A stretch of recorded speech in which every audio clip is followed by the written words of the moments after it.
presentation of Fox Sports. We are Blackmore. We are Ohio.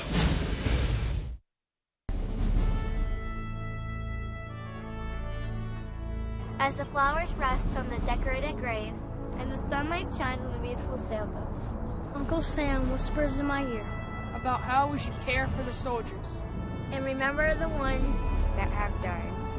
Swimming pools open, barbecues fried. Today is the day to think of what they have done for us. There are blurs of red, white, and blue marching down the street and flags lowered at half-mast. But we should always remember and never forget what set us free from this very day on.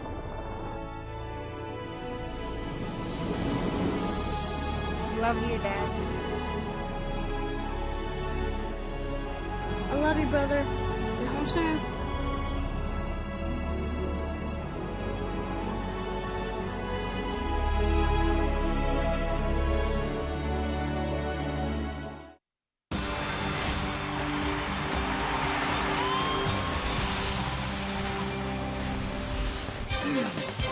It is a steamy Memorial Day Sunday in downtown Cincinnati, and we welcome you to Great American Ballpark. On this Memorial Day, we say thank you to those that have served, are serving, and will serve for the greatest country in the world, the United States of America. We have a little baseball here today. The Colorado Rockies and the Cincinnati Reds. And hi again, everybody. Alongside Chris Welsh, I'm Tom Brenneman. Happy Memorial Day, everybody. We hope you're having a wonderful Sunday. All right, yesterday, the Reds did something, Chris, they have not done pretty much the entire year, and that's when they get guys on base, they find a way to get hits and to knock them in, and with a win, they're a game and a half up in the Central Division. Well, you're not kidding about that. Finally, Dusty Baker, has for a long time wanted to have a blowout kind of a win where he didn't have to watch his ball club go right down to the last couple of at-bats and determine whether they're going to win or not. You see the numbers we're showing you right there. That's batting average with runners in scoring position up until last night. They were not getting it done. They did big time last night. You put those kind of numbers on the board, you send a lot of people home happy, and the Reds trying to defend their spot in the division right now. So today is the pivotal game of this series, being the rubber game of this series after Colorado won the opener here on Friday night. And today you see something that, quite honestly, you can watch baseball for over 100 years, and only 2 or 3 times ever would you see a 49-year-old pitcher start a game, and that happens in Jamie Moyer. Well, it does. He's a guy that broke into the major leagues in 1986. That was the first year that Barry Larkin broke into the major leagues. So he is still pitching in his 25th season. He's had over 600 starts, 269 career wins. But for Jamie Moyer, it's been a downward spiral so far this year. He's got to figure out how to start getting hitters out. But in the meantime, we're just going to enjoy this old guy taking the mound and going against a young guy who, by the way, wasn't even born when Jamie Moyer made his first major league start. Matt Latos has pitched the ball very well lately. He's coming off a good outing against the Atlanta Braves. This is a matchup of a very hard, young throwing right-hander against an aging left-hander that really is throwing the same kind of baseball that he has ever since he broke in. When we return, we will celebrate this Memorial Day Sunday with you at Great American Ballpark. You're watching Reds Baseball on Fox Sports Ohio.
Love to welcome all those watching in 175 countries and ships at sea around the world. And throughout today's game, we'll be bringing you a handful of Reds players, remembering those who have sacrificed their lives to protect the United States of America. Marine Lance Corporal Adam Peake was supporting combat operations in Afghanistan when he lost his life. The Florence, Kentucky native and graduate of Thomas More College was on patrol when he stepped on an improvised explosive device. Today, I remember Lance Corporal Adam Peake.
Reds baseball on Fox Sports Ohio, brought to you by the 2012 Ford F-150 Motor Trend Truck of the Year.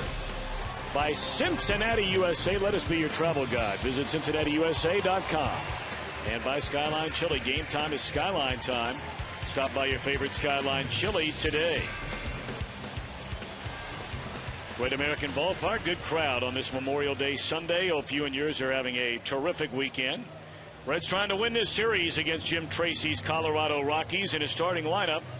Presented by AXA Advisors, has Eric Young Jr. in center, Marco Scutaro at second, Carlos Gonzalez in left. Tulowitzki, Jason Giambi, and Michael Kadire the middle third. Jordan Pacheco, Willeen Rosario, and Jamie Moyer the latter third. Facing Reds right-hander, looking for win number 4, Matt Latos. Well, with a win today, Matt Latos would equal his career win-loss record to 31-31. Right now he sits at 30-31. This is making his 82nd start of his career, 10th for the Reds so far, and he's been very good lately. In fact, he's not lost since April the 18th. He's 3-0 with 3 no decisions over his last 6 games. So Latos, after he got out of the month of April, beginning to throw the ball much better, as his career statistics will show. When he left the ball game his last inning against the Braves, he was still throwing at 95 miles an hour. So you, on a blazing day here in Cincinnati, you hope that Latos has his blazing fastball. Take a look at the Reds on defense, brought to you by your Ford dealers. Behind Latos, Ludwig getting the start. He clubbed a pinch hit home run here last night. Todd Frazier back in the lineup. He did not start at third base last night with a battery of Latos and Ryan Hannigan.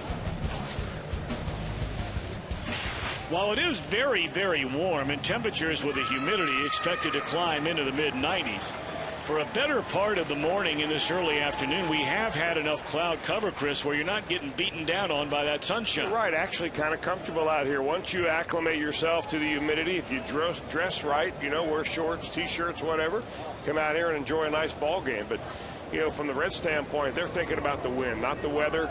They like to get this series. They've been so good at winning series. After you lose the first game, they need 2 in a row. That's what they have to do here this afternoon to continue their hold on first place.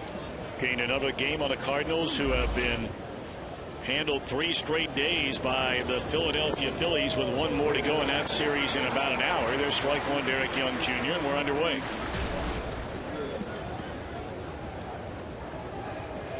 Chris mentioned that last outing for Latos, 7 strong innings, 5 hits, 2 runs. He only walked 1 while fanning 8 in a win over the Atlanta Braves.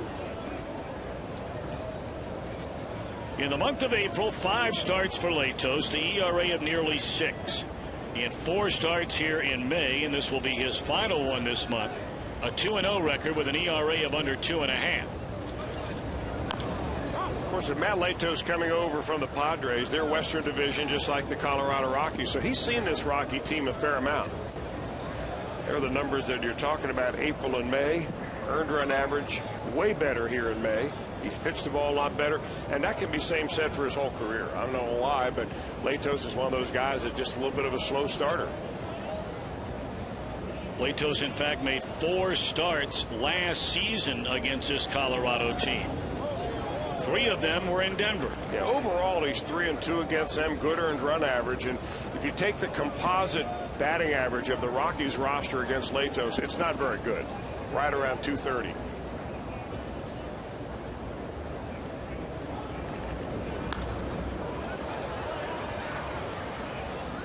The one consistent for Latos this year has been racking up a high pitch count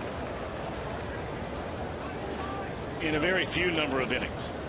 I mean, he's as good as his numbers are here in the month of May. He's gone 6 innings, 5 innings, 5+ innings before that 7-inning stint his last time out. And generally, right around the 5th inning, it's been his MO, where he's 95, 100 pitches in the game. Well, it's at bats just like this that cause that. Eric Young is extending this at bat. It's a 2-2 count. Latos keeps firing strikes, but he hasn't found that put away pitch. You know, it really ought to be the goal of a pitcher, especially on a hot day like this. 3 pitches or less to every batter. I'm trying to get this guy out. I'm going to attack the zone. And this Rocky team is a very aggressive team offensively. They don't sit back and take a lot of pitches. They're good hitters on the fastball. They jump on first fastballs that they see. You want to keep pumping in strikes. Fly ball down the left field line, and that one is unreachable for Ludwig. So here we go again, an extended at bat for a Colorado Rocky. And you know, we heard so much about the Rockies batting only .222 on the road coming into this series. Well, they have not been kind to the Red starters. Cueto, 4 2/3, 11 hits and 5 earned runs. And in here last night, Leake only 3 2/3 innings, 9 hits, and miraculously only gave up 3 runs.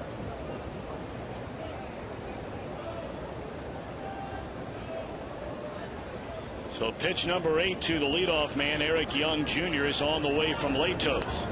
And another foul ball. You know, if you look at the numbers on Eric Young Jr., it doesn't show you that he's the kind of guy that'll rack up a lot of pitches in any particular at bat. He averages about 3.7 pitches per at bat this year. That's not all that many. But he has figured out a way to spoil a lot of good ones here against Latos. In the air, shallow left center, and Drew is there for out number 1. Well, if part of the leadoff man's challenge is to go out there, and his duty is to go out and try to show his teammates what that pitcher has on a particular afternoon, I would say that Eric Young, even though he makes a first batter out, did that for everybody on that bench and on the third base dugout. 9 pitches it took to get him out.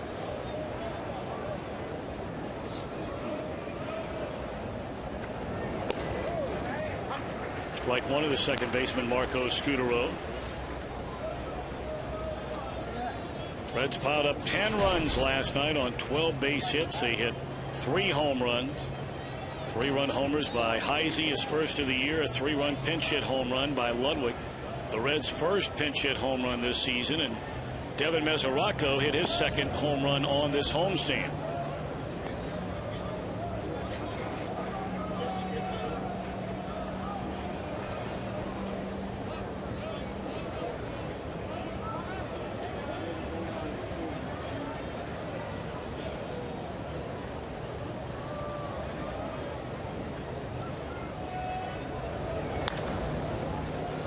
on the ground of Otto, so quicker work of Scudero than Young, and there are 2 out.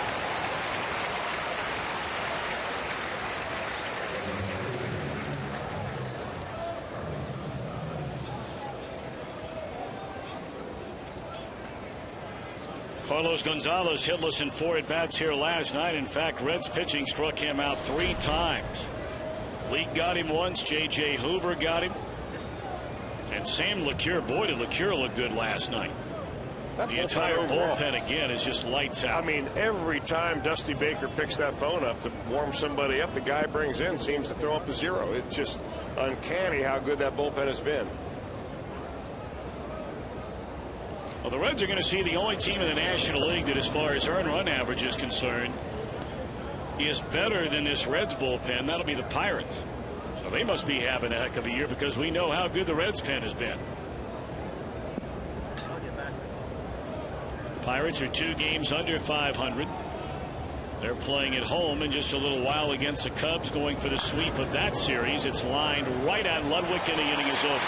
So it turns out to be a 14-pitch inning. 9 of them to the leadoff man. Reds coming up.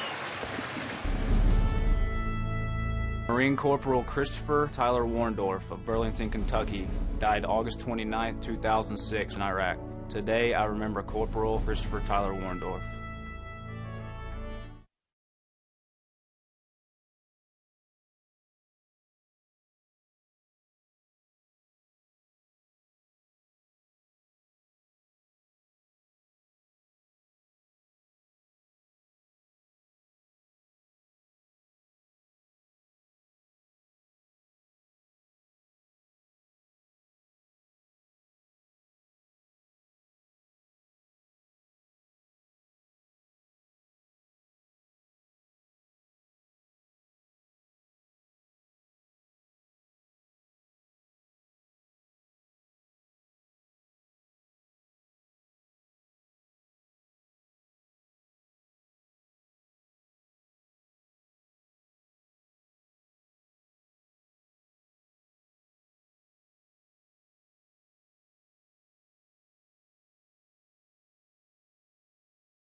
Dusty Baker's starting lineup for the first place Cincinnati Reds, brought to you by Axe Advisors. Cozart, Stubbs, and Votto to start it. Phillips, Bruce, and Ludwig in the middle.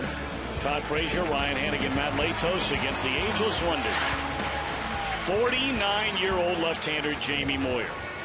Well, he's won a couple of games already. Jamie Moyer has in his career. He has won more than a couple. 269 wins to be exact against 208 losses. He's made 637 starts. Looking to make it an even 270 today with a win for the Rockies.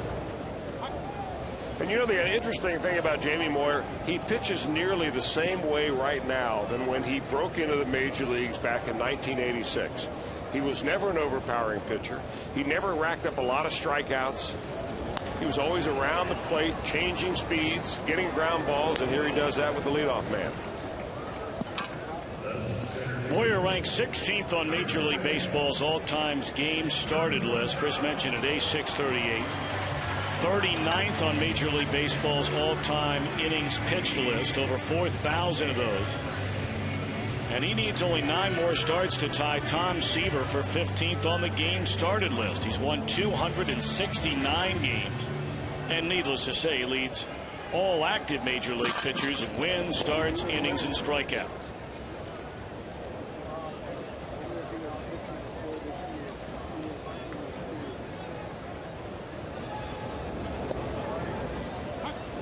Well, it's easy to say what you shouldn't do, but what should you do if you're a Reds hitter today against Moyer? Well, I think you move up in the batter's box because it's very tough to wait on everything. His fastball's coming in there not even 80 miles an hour, so he's not going to jam you. You know, and you may even want to get up on the plate to try to shrink the strike zone because he's going to try to feather that little pitch, whether it's a changeup or fastball, away. So he's going to have all those right-handed hitters looking away, and as you look away, as a pitcher like Moyer, what he can do is once that guy starts looking outside, you can move that pitch a little bit further outside and then even a little bit more outside. So pretty soon you get those right-handed hitters chasing balls that are 4, 5, 6 inches away. When he comes in, it'll be for show.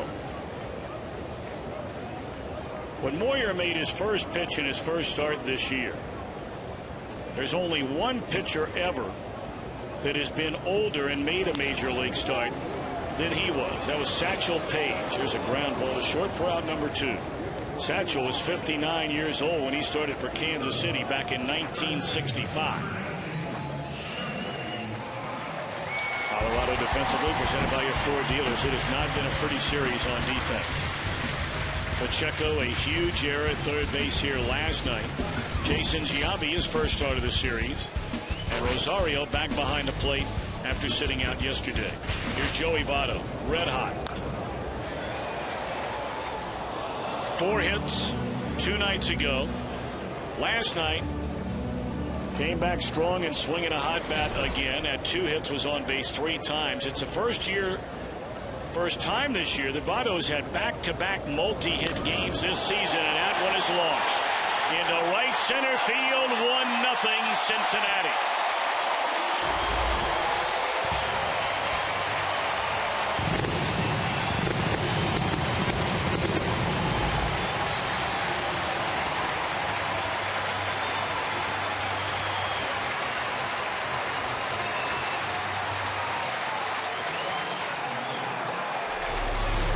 Votto, you know, is going to make an adjustment on the spot. He fouls the ball down, but look how he moves up in the plate right there. A very interesting thing Votto did. He started out deep in the batter's box, and as that pitch was coming, he moves up in the plate like he's going to get a running start on it. You just said that. Again, I thought it was very interesting that he waited until the middle of the pitch to do that. That was probably something he kept to himself. Maybe he told a couple of the other guys, watch him down here move his feet. Right here. There he goes. Get a little running start on it. Nothing wrong with that. You know, when you made that point about what they should do and guys moving up in the box, and you and I have talked about this many, many times. You know, back in the 60s, 70s, and even early 80s, you'd see a lot of players do that. When it came out of your mouth a moment ago, I thought to myself, the only guy who has a chance of doing that in this lineup today will be Joey Votto. Well, you're probably right. I mean, he's the one guy that adjusts better than any other player on the team, maybe in the league. But it may be some guys just don't feel comfortable doing that's that. what I mean. If you've been in the back of the batter's box ever since you've been 14 years old, and then all of a sudden in one game they say, hey, why don't you move up? You're going to think, hey, I'm in uncharted territory. I don't feel comfortable up there. I don't like it. And if you don't feel comfortable or confident, you're not going to do any good. But I'll tell you, Tom, you know, having pitched back in the era when Jamie Moyer broke in, you would see guys make adjustment in the batter's box from at-bat to at-bat. One time they're deep in the box, next time they're up on top of the plate. One time they're way up front, next time they're way away. All trying to set you up a little bit. Fly ball, shallow right. Kadire there, inning over. But Joey Votto, take a look at this. Almost a walking start. And then liftoff.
Time to take a look at our Elk and Elk storylines. Brought to you by Elk and Elk, serious lawyers for serious injuries. Call 1-800-ELK, Ohio. 12-3 in series finales, 9-2 on a getaway day. They're 7-0 on Sundays after beating the Yankees last week. But Chris, far more importantly, look what they have done in overall series. Their only series loss in the last 11 they have played was that weekend against Washington on the last homestand. That's what it's all about. I mean, that's what Dusty Baker has emphasized from the very beginning of the year. You win series. You know, you're going to have streaks. You're going to have losing streaks. You want to minimize those. You're going to have winning streaks, obviously, like the Reds had before. They had 6 in a row before it was finally broken. In the air left field, drifting back is Ludwig, and that will fly out of here on this hot, humid day. Well, it didn't look like he got all that, but it's a home run for Tulowitzki, and we're tied at 1. Well, Tulowitzki's a big, strong guy. And he doesn't have to hit it perfectly to hit it out of here, that's for certain. Same thing goes in Colorado. When you get the ball up in the air there, you hold your breath. And you know what you hope happens here, that's a hanging breaking ball big time. But what you hope happens here for Matt Latos is that he doesn't look at that left field wall and say, man, that ball went out of here. I better be a little bit more concerned about coming in on these guys. This is when you have to pitch inside more than ever. In the air to Stubbs, and that's out number 1 here in the second inning. That slow-mo replay, by the way, of the swing of Troy Tulowitzki. Performance Honda brought us that.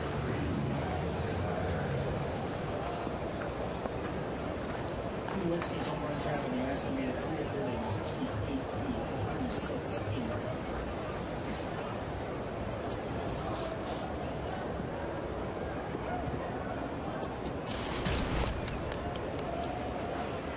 So Giambi retired, and here's Michael Kadire. Kadire signing that 3-year deal during the offseason as a free agent after spending his entire career with the Minnesota Twins. And boy, they were devastated when he left the Twin Cities. They talk about the two guys that were the very heart and soul of those very, very good, sometimes great Minnesota teams. And both of them long gone, Kadire and the closer Joe Nathan.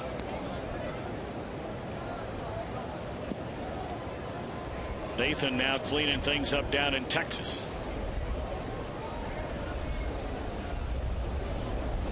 Speaking of Texas, very quickly, how about Josh Hamilton again yesterday? Yeah, walk-off home run. His 20th home run and has 53 runs batted in. And we are on Memorial Day weekend. And this is his walk year, right? Free agent year. If you're going to have a good year, you might as well pick it your free agent year.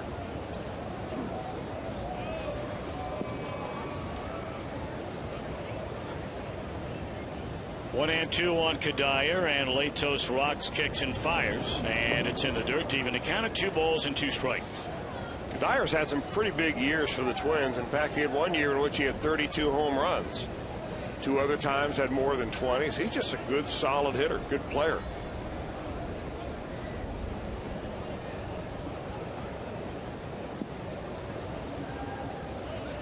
Boy, did he make an unbelievable throw here last night on what looked like a sure bet sacrifice fly, and threw Joey Votto trying to score from third base out at the plate. 2 out in the inning.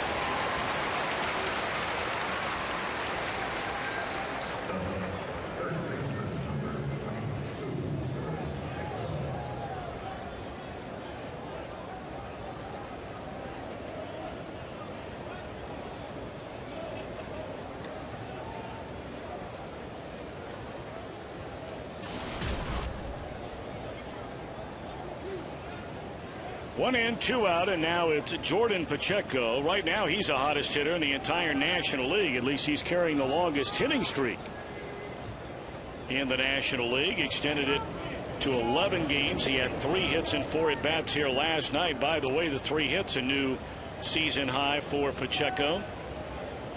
He was tied with Josh Harrison of the Pirates, who Cincinnati kid. I guess Harrison must have had his streak broken yesterday. That was another late win for the Pirates over the Cubs. And there's a broken bat roller. Cozart the throw. What a slick play by Cozart.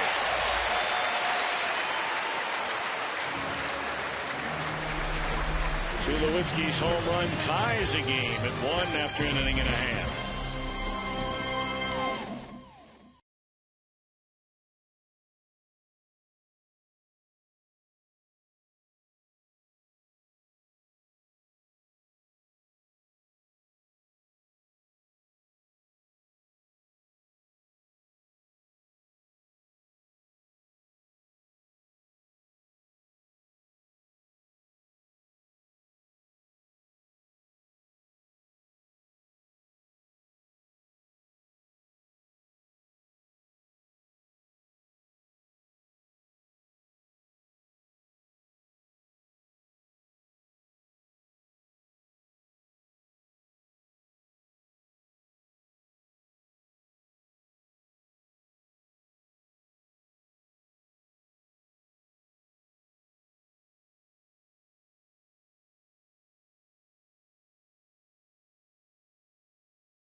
On solo home runs, Votto in the Reds' first inning, Tulowitzki in the Colorado's second inning. So Jay Bruce, Ryan Ludwig, and Todd Frazier against Jamie Moyer here in inning number 2.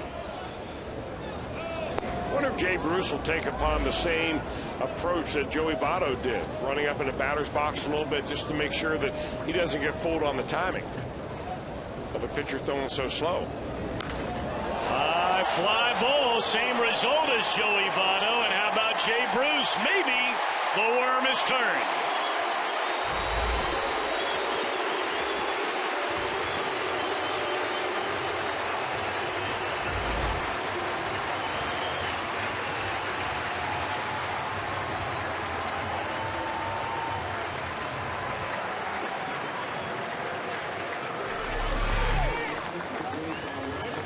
Well, a breaking ball right there that he hangs low and inside, and Jay Bruce, struggling or not, puts a good swing on that ball, keeps his head on it, stays closed, and bye-bye baseball. Bruce snapped a 0 for 14 skid with an RBI double against Jeremy Guthrie in the third inning last night. And that is home run number 11 for Jay Bruce, his first since the 8th of this month, when he homered in Milwaukee.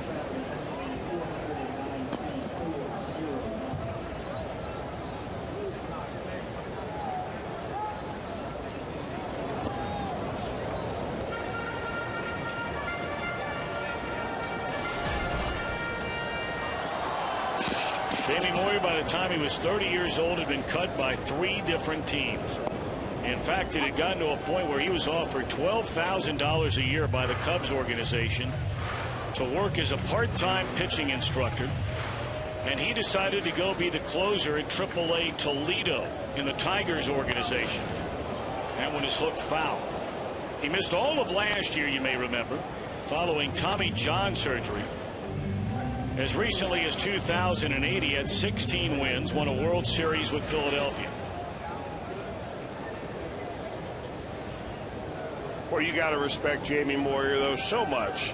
How hard is it to stay in the major leagues for 5 years, much less 25 years, and really never having the kind of stuff that a general manager says, man, we're going to get this guy, and he's got unlimited potential. He came to the major leagues as a soft-throwing left-hander.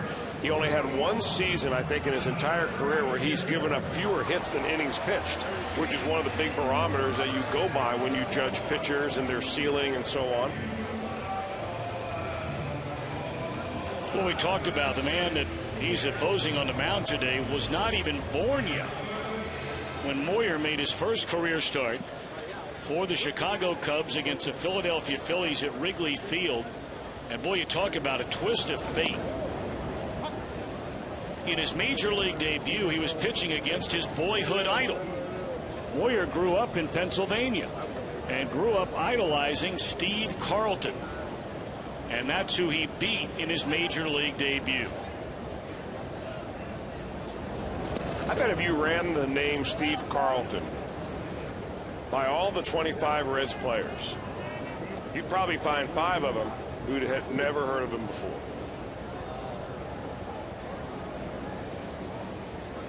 Now you're talking about, you know, one of the, 3, 4 greatest left-handers in the history of the game. Popped up. Shallow center field off the bat of Frazier. And that's the first out here in the Reds' second inning. You know, to bring everything full circle, and for those of you that saw the game last night, Jamie Moyer was kind enough to join us during the telecast from down in the Colorado dugout. I had read a story, and we asked him if it was true. Now, to give you an idea about how this guy is always his mind continuing to want to learn more and more about pitching.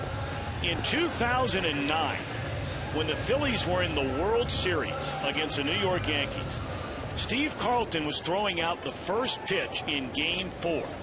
The game was in Philadelphia. Jamie Moyer wanted to be the catcher for that first pitch before the game. Well, they were sitting around about 45 minutes before the game. Moyer was not pitching that night, and he's hanging out with Carlton. And they start talking about Carlton's slider. And Moyer was asking him to show him how he threw it and actually used it the 2010 season as part of his arsenal.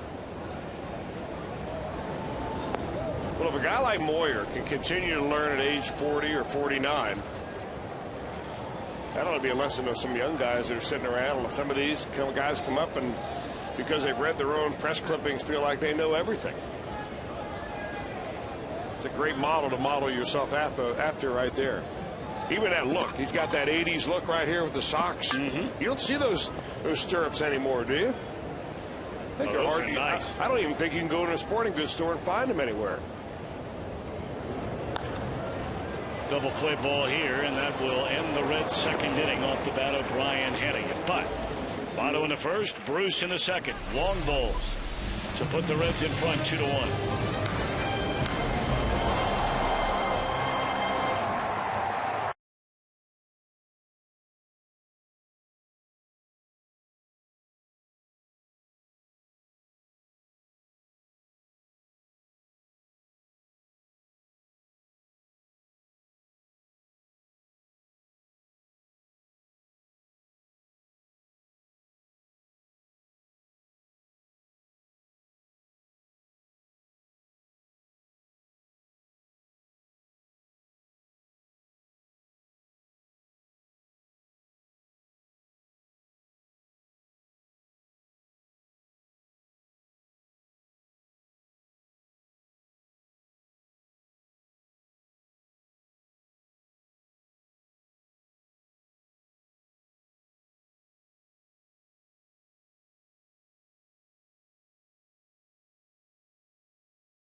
Well, a little reminder, as you enjoy a cold one on this holiday weekend, you'll look forward to Miller Time coming up later in our game, brought to you by Miller Lite.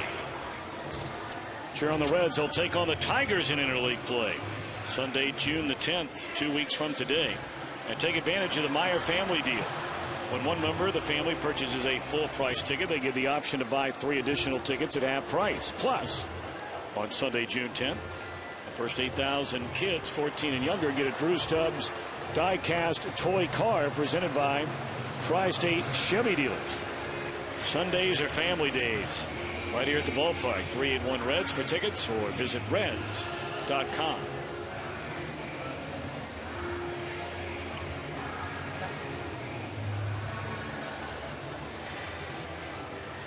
Very, very warm here at the ballpark today, and the Reds have set up areas all over at every level where you can go in, you get free water, ice.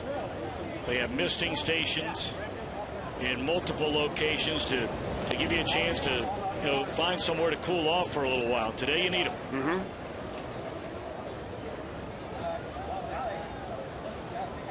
We always get days like this in Cincinnati anyway throughout the summer. Sometimes you get a week or two of hot, humid weather, but it usually comes in late July or August. Memorial Day just a little bit early. Pauline Rosario quickly behind 0-2. Latos has only allowed 1 base runner. That was a home run by Tulowitzki into the first row of over the left field wall leading off the second inning.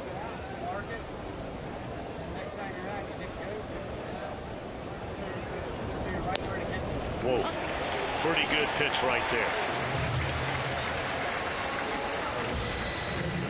Now they got a breaking ball in after seeing a fastball. You see where Hannigan is, laid it right on the outside corner. Strike 3, says Jerry Meals.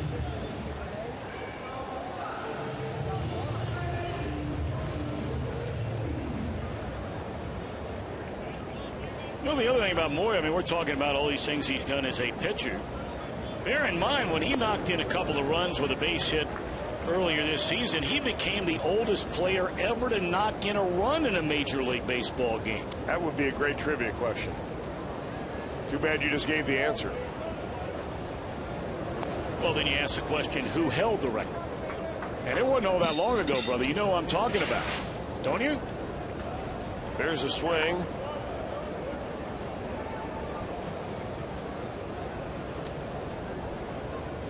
Veteran move right there. See that little dip to the left and then move to the right? I did.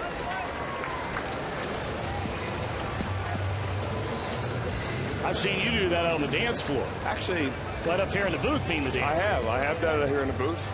Not intentional, but nonetheless did it. You know, we have those Irish dancers coming in, I believe, on the next homestand. I'm quite sure of it, in fact. So you better tune up your game a little bit. You know what? I'll be working on it on this road trip. They teach a lot of Irish dancing, do they, down in Houston, Texas? Well, you do it in your room. You call up on YouTube, crank it up to your, put your speakers in there and pull the carpet back and go to clacking. Nice. Nice. Strike 1 to Eric Young Jr. He had a 9-pitch at bat his first time up. And ended up hitting a fly ball to Drew Stubbs in center field. Well, we'll see if Matt Latos can strike out the side right here.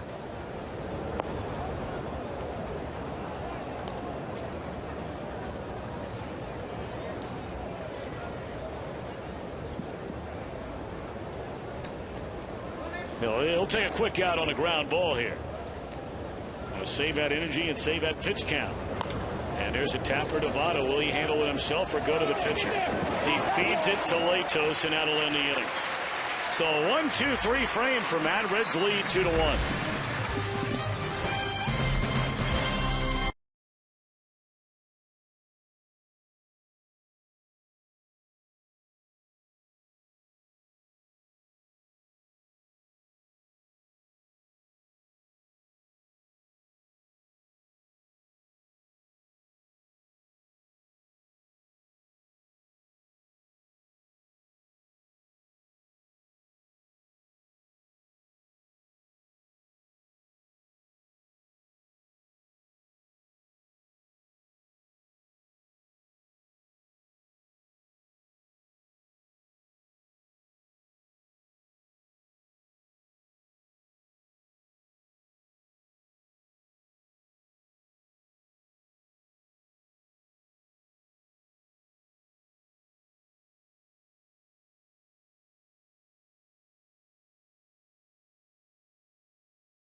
Charlotte, North Carolina, Sprint Cup Series racing with the Coca-Cola 600 live from the Charlotte Motor Speedway. That is in prime time, beginning at 5:30 Eastern tonight on Fox.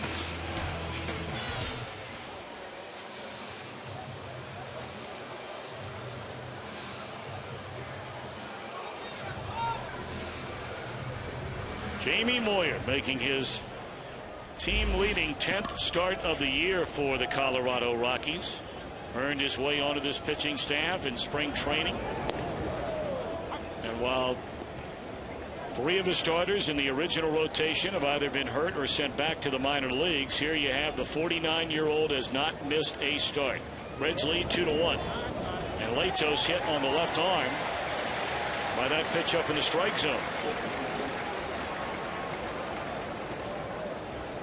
Well, we almost had a winner earlier in the game for hitting that Toyota sign. If a Red player does it tonight, Alan Bernard from Cincinnati, a proud owner of a 2005 Prius, will win the beautiful new Tundra here at the ballpark and register for your chance to win at an upcoming game. Stop by your Cincinnati and Northern Kentucky Toyota dealer.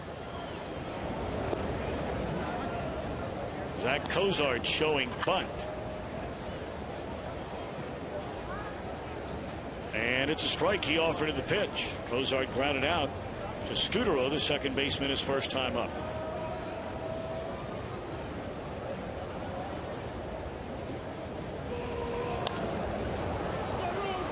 In the air for Giambi in foul ground, and he has room.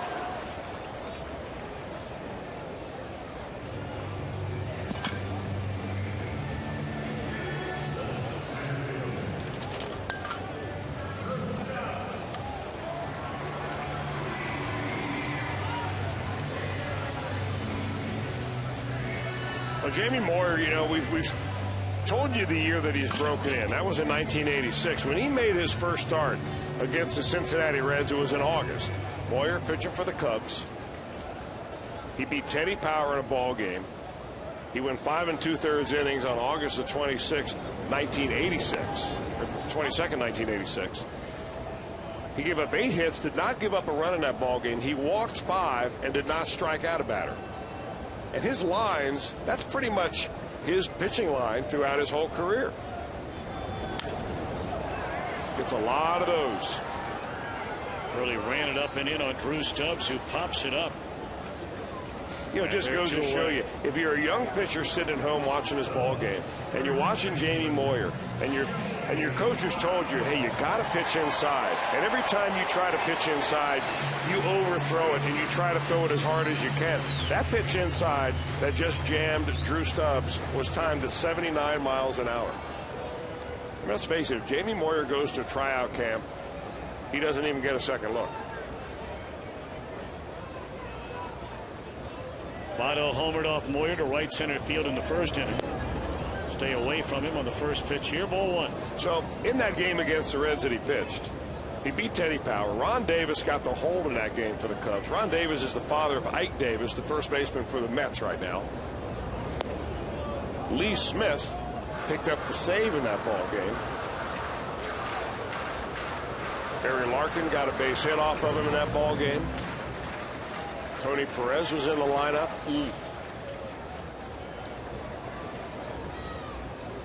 And the Reds bench coach, Chris Spire, was playing third base when Moyer was pitching that day. And Spire's been a coach for at least a dozen years. Oh, longer than that.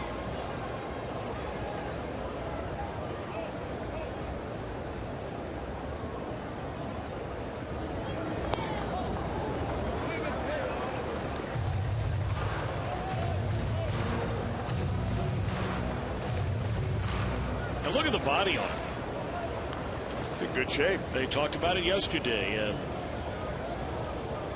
Talked about how, you know, it's one thing to go out and run. He'll do that. He said it's another thing to get in the weight room, and he'll do a little bit of that. But he said he's convinced the most important thing he has done all these years is go through rehab in the offseason like a player would as though he were injured. You know, using those rubber bands and using a lot of the lighter weight techniques that they would get you to do if you were coming off elbow surgery or shoulder surgery. Yeah, that's a really interesting point because a lot of guys come back after Tommy John surgery throwing harder. Into center field, and look at Latos. He's going first to third on a base hit by Votto.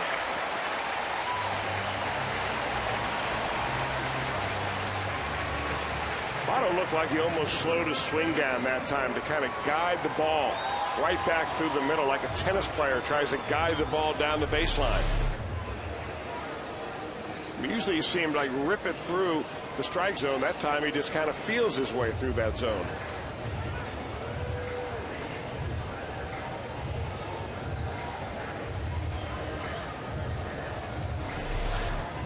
So they're on the corners, 2 away for Brandon Phillips. He flied out to Kadire in right, ending the first inning. Reds trying to add to a 2-1 lead with a 2-out hit. That one's in the air to left center field. Tack on 3 more for the Redlegs.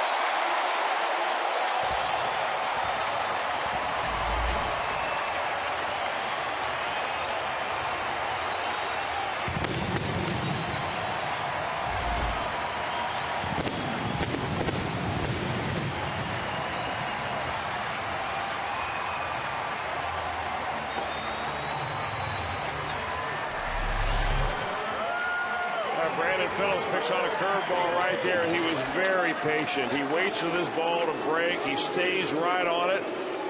And another good look at that slow motion. Beautiful swing by Brandon Phillips, brought to you by Performance Honda. A 3-run bomb. I like it. Bruce homered his first time up. The Reds have hit a home run in each of the first 3 innings. And that's another category where Moyer certainly his name at the very top of the list in all-time home runs surrendered. 520 of them. A lot of home runs in one homestand. Did you see that number? 16 home runs in this homestand. 4 games against the Braves. This is the 3rd game. We've got a lot of baseball left here against the Rockies. Better than 2 per.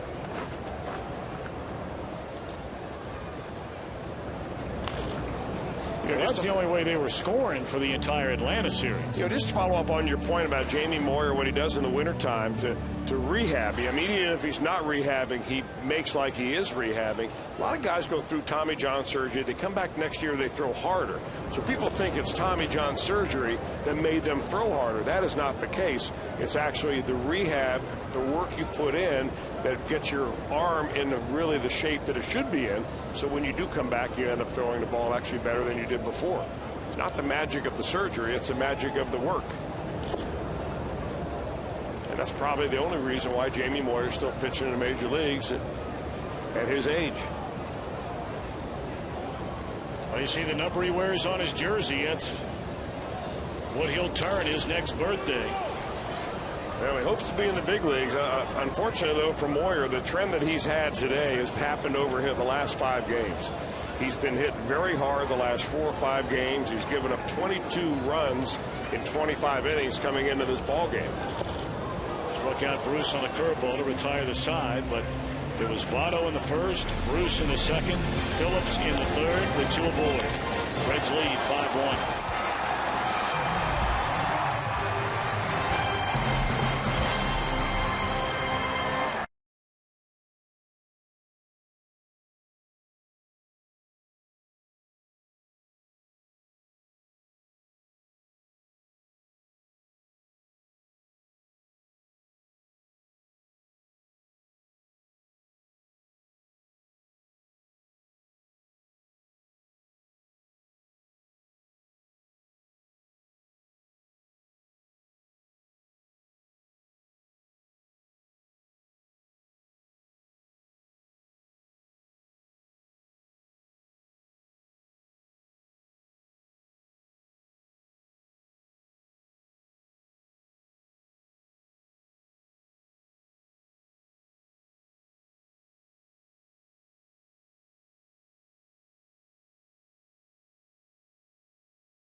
top can for a smoother pour. It's not just a good time, it's Miller time.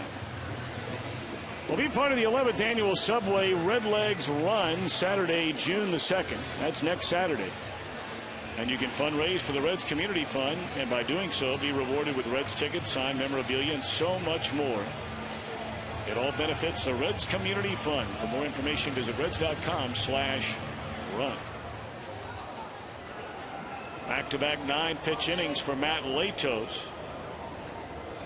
Those are only the third and fourth full innings of less than 10 pitches for him this year.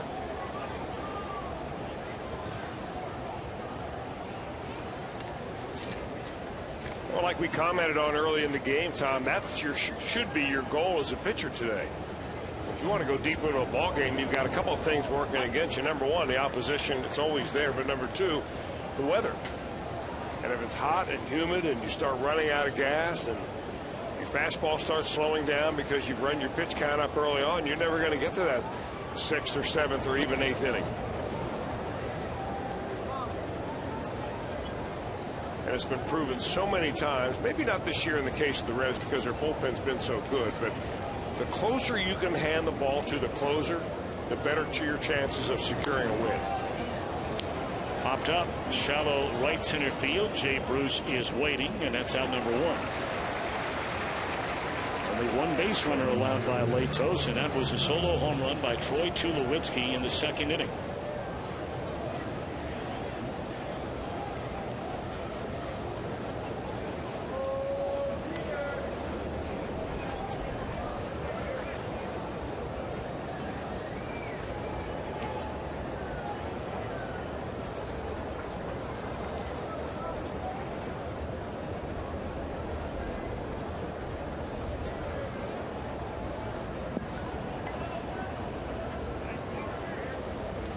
One away, and now Carlos Gonzalez. He hit the ball right on the nose. A pitch similar to that one. A fastball away from him and lined it right into the mid of Ryan Ludwig out in left field.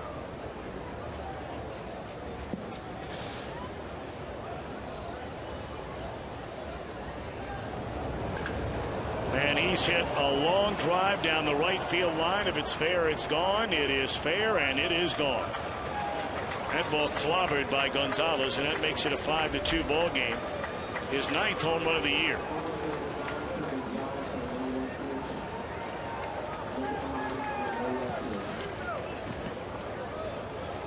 Well, solo home runs, obviously, if the Reds have hit 16 in this series, Matt Latos has been around to watch every one of them, and he's got to know that it's just a fact of life in this ballpark.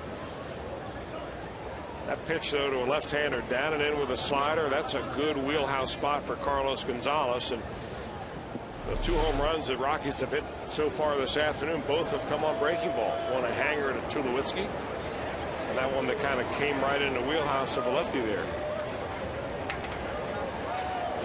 Can't be shy about throwing it if you're Matt Latos. I mean, you just can't go back out there and just pump the fastball, nothing but. You just got to watch where you throw it.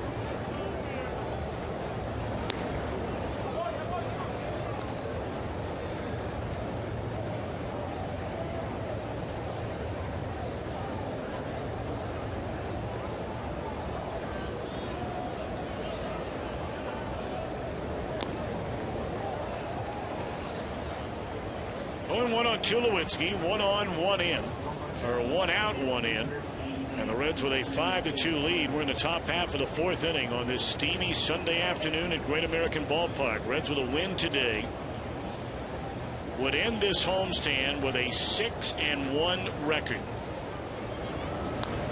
A 4-game sweep over the Atlanta Braves to start it. Had the overall 6-game winning streak halted with a loss to Colorado Friday night before rebounding in a 10-3 win last night. They have a day game tomorrow, the first of 3 in Pittsburgh, an off day on Thursday, and then a 3-game series beginning Friday in Houston. It'll run through next weekend, and then Chris, you're back for a long homestand. Well, you wonder if well, you see how the Reds are matched up against the best records in Major League Baseball since about the 19th of April. So it's not how you start, it's how you finish. Right now, the Reds are rolling right along. How about the Orioles and the Indians? 2 big-time surprises in that group. two purpose pitches in this at bat against Troy Tulowitzki. Tulowitzki hit him for a home run on a breaking ball the first time up. So the first pitch of the at bat up underneath the elbows. Then when it count and ran 1 ball, 2 strikes, Latos cut loose with a fastball, threw another one, and knocked Tulowitzki off the plate. It's a little matchup of gamesmanship going on right here. That's what Latos is trying to do with the fastball in, is to get Tulowitzki off the plate so he doesn't handle that breaking ball on the outside corner. But it's just so difficult nowadays to intimidate big league hitters. I mean, it just doesn't happen. Maybe if you throw 100 miles an hour.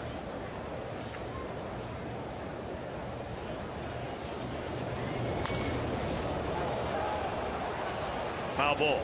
But, you know, nowadays with umpires calling for warnings after one guy gets hit in a game, you know, retaliation is no longer really part of the game like it used to be. You see some series from time to time. They're going through a series like that with the Red Sox and the Tampa Bay Rays right now.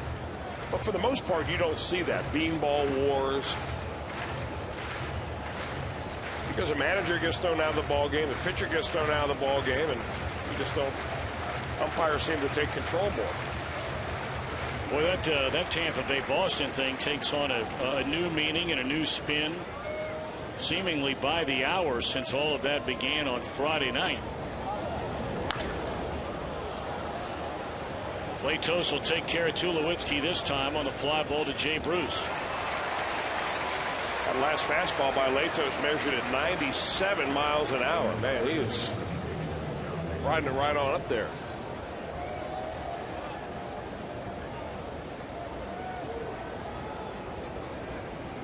So now Jason Giambi. Giambi, of course, a one-time American League Most Valuable Player. And was really one of the first players, if you will, to come clean about performance-enhancing drugs and his use of them.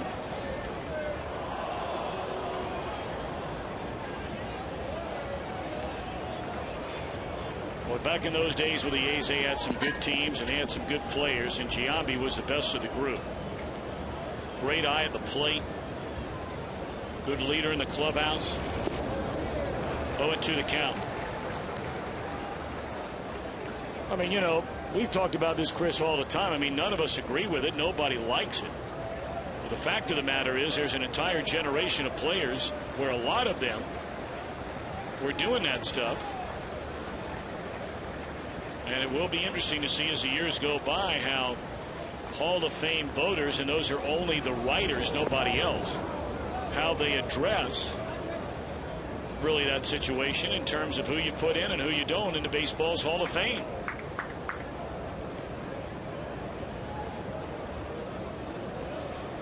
Well, there's some that have gone on record as saying they will not vote for a steroid user, period, anytime. Ground ball down to Frazier, and his throw scooped out of the dirt. A nice pick by Votto. Home run in the inning by Gonzalez. The Reds lead Colorado 5-2.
today. Jamie Moyer leads all active pitchers with over 4,000 innings, who is second on the list.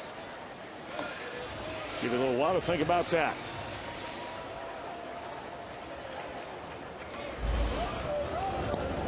Big swing and a miss by Ryan Ludwig.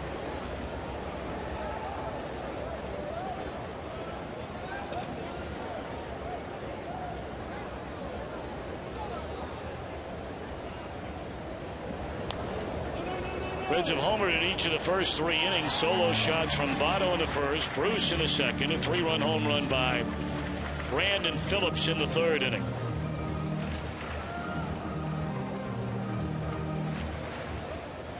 Warriors hit a batter, walked a batter, and struck out a batter. Reds have 4 hits.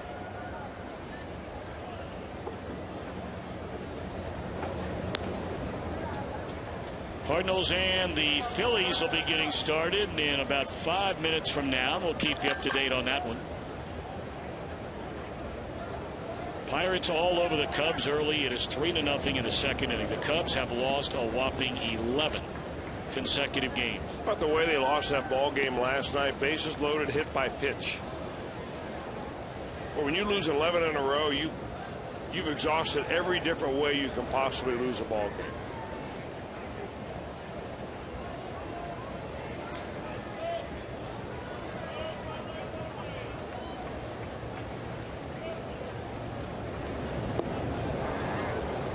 Back-to-back strikeouts for Moyer got bruised in the 3rd inning. Reds fan Reuben Martin, a member of the 268th Military Police Battalion from Ripley, Tennessee. He just returned home from Kuwait and asked us to send along a happy Memorial Day wish to the rest of his military family. And great to have you back with us. Come for the Reds, stay for more fun. Visit Mighty Mike in Newport Aquarium, the biggest gator in the country. Make it a getaway weekend and book your stay at CincinnatiUSA.com. 1-1 to Todd Frazier, who popped up to Tulowitzki his first time up.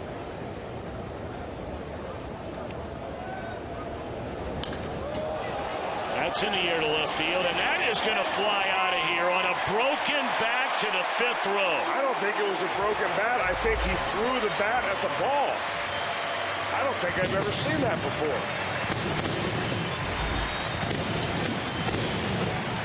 I think you're right, Chris. Looking at that bat out there, it doesn't appear to be broken. The bat boy has it now.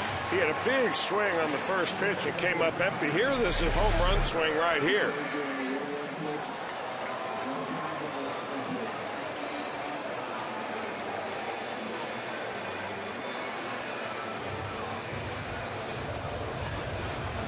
That's the first time I've ever seen that.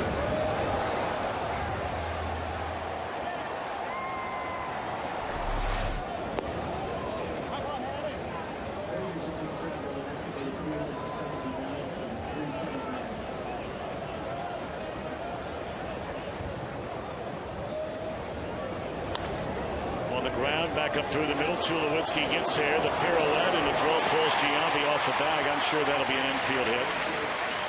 It is.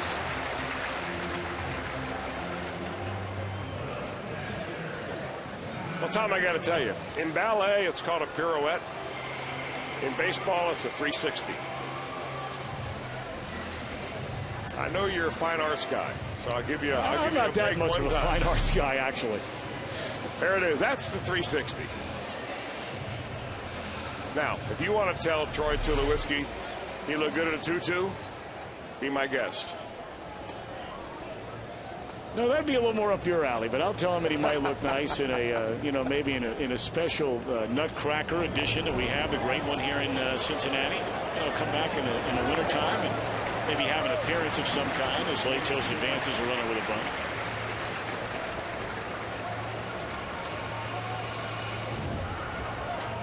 I did go to a big fundraiser, though, for the ballet about, I don't know, a couple of months back. It's a fun event. Hey, look, we talk so much about our city.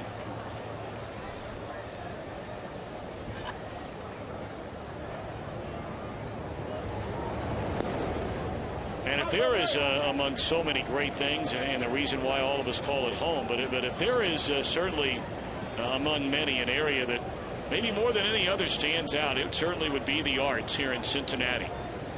Last year there was a magazine that came out that said it was one of the top 10 cities in the world.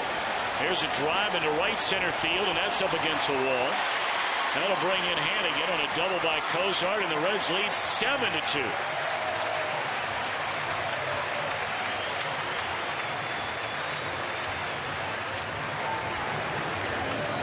Now, this is the kind of thing that has plagued Jamie Moyer his last 4 or 5 ball games. I mean, he gets to a point where the guys just begin to time it a little bit. They stay back on it. They drive the ball. And we've seen 3 balls use the yard, 1 up against the wall in right center field. And that brings us to Zach Cozart, safe at second. Safe and secure. New York luck.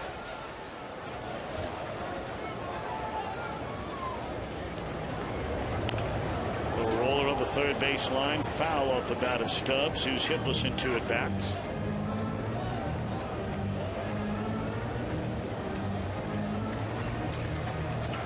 Well, speaking of the ballet and the fine arts in Cincinnati, at the season ticket holders luncheon just the other day, who was there but Carmen De Leon? Oh, what a guy. What a guy. The music director of the Cincinnati Ballet, he and his lovely wife there, big Red fans. And had a chance to meet him on numerous occasions. And what a down-to-earth, just wonderful guy. Going away. 1 ball and 1 strike. How long has he been? I know you have a computer over there. How long has Carmen now been with the Cincinnati Ballet? I'll check it out. Check it out. Good man. He and his wife Kathy having a great time listening to Joey Votto, telling some very funny stories. Well, they're big Reds fans now. Oh, yeah. I mean, they watch a lot of the games. They listen. If they're not near a TV, they will listen to games on radio virtually every night.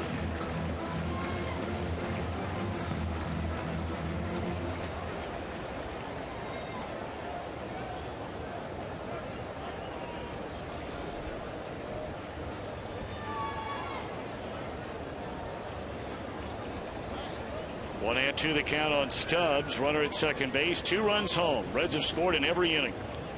1 in the first, 1 in the second, 3 in the third, and 2 more here in the fourth, and still batting.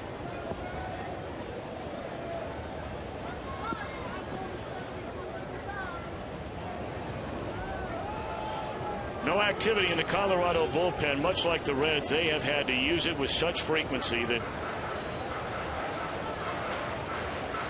saw it with the starter last night, Jeremy Guthrie. For all intents and purposes, he probably should have been gone in the third. And he lasted 3 more innings than that. And the Rockies are going back home where they're going to play 13 of their next 16 games at Coors Field. And boy, the taxation possibilities on a bullpen in that ballpark.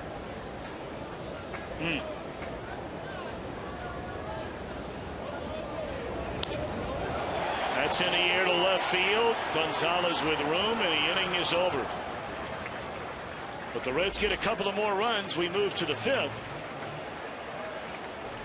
After the Todd Frazier home run, tack on 1 more after that. 7-2 lead.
Sports Ohio, brought to you by JTM Food Group, creating great dishes together with the food service industry for over 30 years.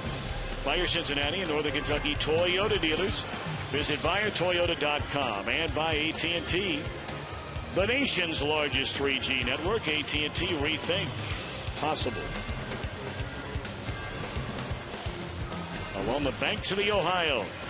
A lot more boaters out this weekend. Holiday weekend, and a happy Memorial Day to all of you out there. And today we're on the Armed Forces Network as we were on Friday and Saturday. And again, we say thank you to all of those who have served, that are serving, and those of you that will serve. The United States of America. We can't thank you enough. And God bless you all, and be well.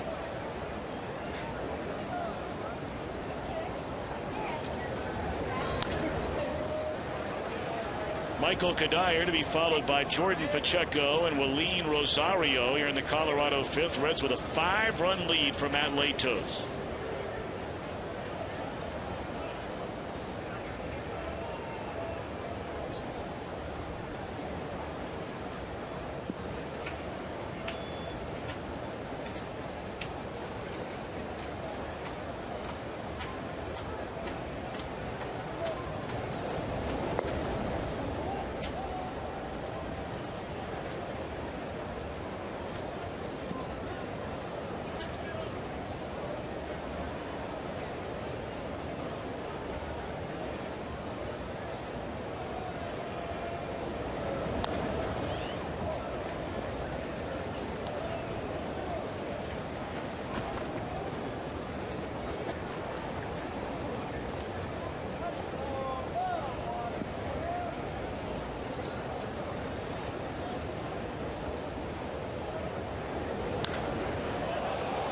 Straight away center field. Stubbs will watch it fly, and boy, the ball is flying indeed today.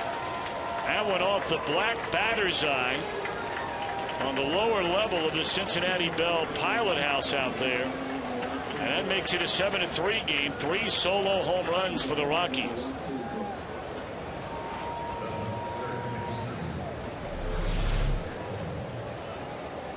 Well, you know, you can say it's the dimensions of the ballpark, but the fact is, if you take a look at the 3 spots of the home run pitches where the Rockies have gone deep today off of Matt Latos, they're all pitches that are very hittable.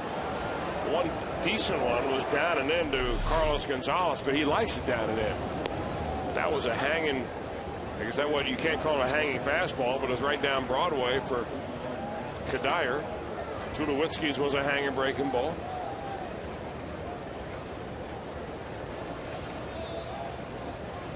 So a 7-3 game. We still have a long way to go. It's only the 5th inning. It's 1 ball and 1 strike on Pacheco. Well, the first thing we said really when this series started up, Tom, was that this Colorado team, even though they were struggling, they came off a win down in Miami prior to coming up here. But it's a team that can put some runs on the board. They may not pitch as well as the Reds, but they can score a lot of runs. Roller back to Latos. Good farm throw to Votto, and that's out number 1 in the inning. We'll get ready for Reds action 30 minutes before every game. We call it Reds Live, presented by Ray St. Clair Roofing here on Fox Sports Ohio. I mean, everything you need to get ready, including the Creepers checklist. That'll be coming your way tomorrow on Memorial Day. I'm glad you amuse yourself with that. Somebody has to. I've always loved the word sophomoric, and I like the behavior even better. You got it down to a perfect science. Thank you very much.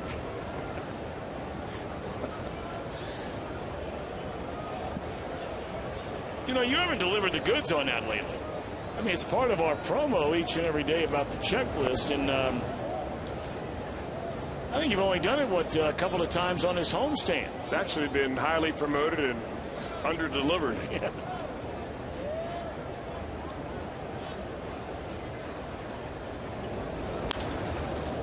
Line drive at Ludwig, 2 are out. And now the pitcher, Jamie Moyer, will indeed back with 2 outs and nobody on. You know, you see the ball fly out of here like it has today, and what you know, Cueto had a couple of bad outings in a row, but what he's done over the last couple of years as far as earned run average, you consider the ballpark that you're playing in, where it just, I mean, Todd Frazier threw the bat at a ball and it went out of the ballpark for a home run. And you're pitching like Cueto has in a ballpark like that, and keeping your earned run average down under 2.5. That is just such an amazing thing to do. Now, there are some statistics out there that will take the ballpark into consideration. And, of course, you're talking about a team right here in Colorado that really ought to have the same thing done for them. And they did for a long time. Mile high air in Denver allows that ball to go about 10% farther than it does at sea level. So there are statistics that take that into consideration. But, man, oh, man, I just think about what Cueto's done, being able to sink the ball, keep it in the ballpark. Very important thing to do. Moyer struck out his first time up.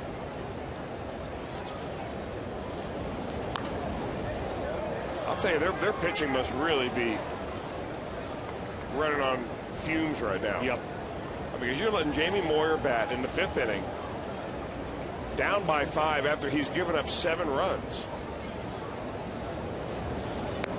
You know, it's kind of like when Moyer's out there, because one thing you can say about him, he does sustain his velocity. I mean, he starts at 79 and he finishes at 79. It's kind of like having a knuckleball pitcher out there.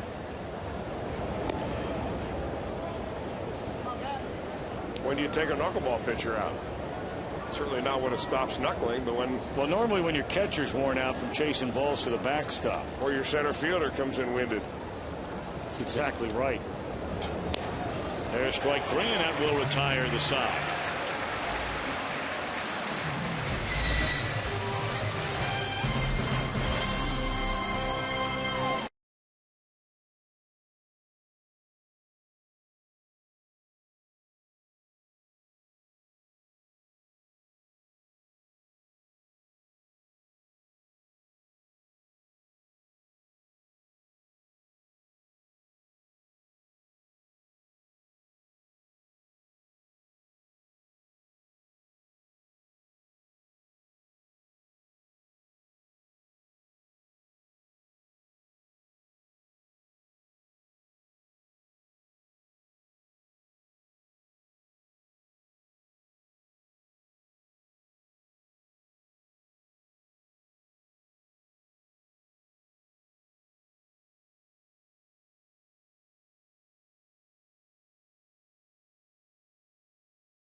By authority of the Cincinnati Reds, it may not be reproduced or retransmitted in any form, and the accounts and descriptions of this game may not be disseminated without the express written consent of the Cincinnati Reds.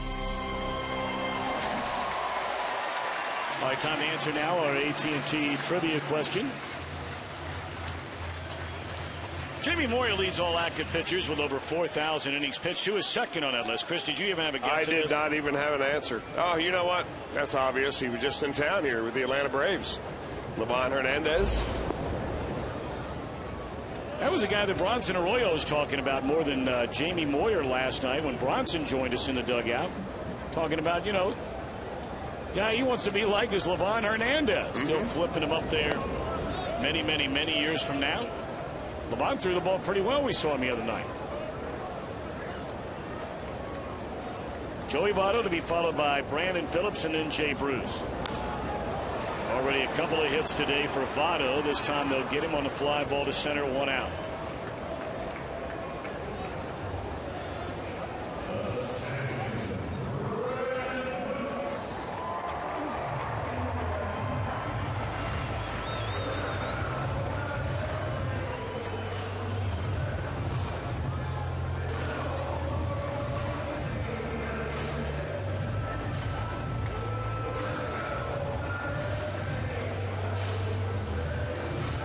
So now Brandon Phillips, he flied out to right field in the first inning, get a 3-run home run to left center in the third.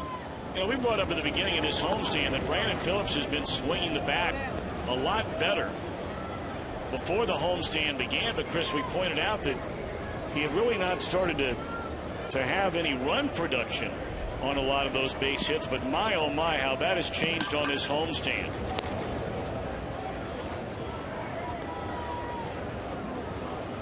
When it began, Brandon had 2 home runs and only 15 runs batted in. And now here we are. He's got double that number of home runs. 5 of them. And 23 runs batted in. So 8 on this homestand. And really, when you start to factor in the last couple of games in New York against the Yankees, he picked up runs batted in each of those 2 of the 3 of the games in that series.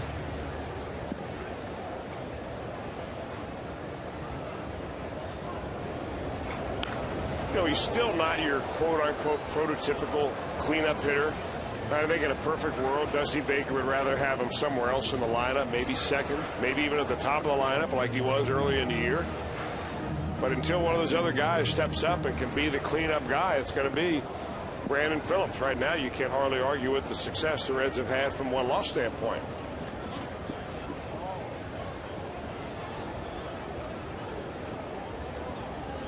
Jamie Moyer wondering who called timeout. I don't think Brandon Phillips did.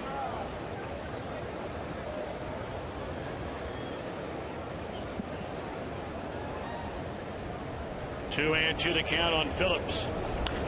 High fly ball. This one will stay in the ballpark.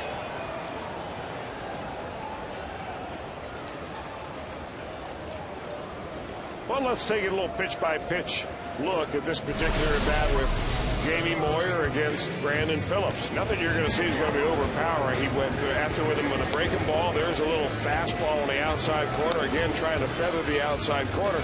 Just staying away from him. Changing speeds a little bit. And finally gets the ball up and out over the plate, and Brandon pulls it to the left fielder.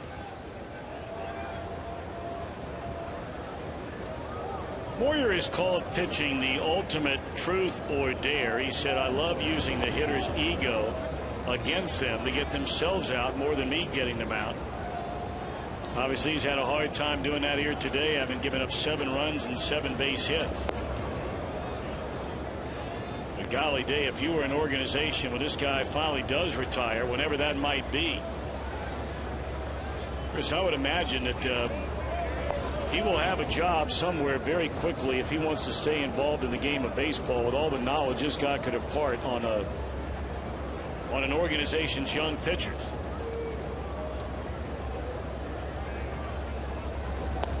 I don't think there's a question at all about that, Tom. The question is, does he want to spend more time in the game than with his family? And the other question is, will he be able to retire on his own terms? Or will he be like as what happened 10 other times in his career, whether he been released or granted free agency? Straight away center field, and the inning is over.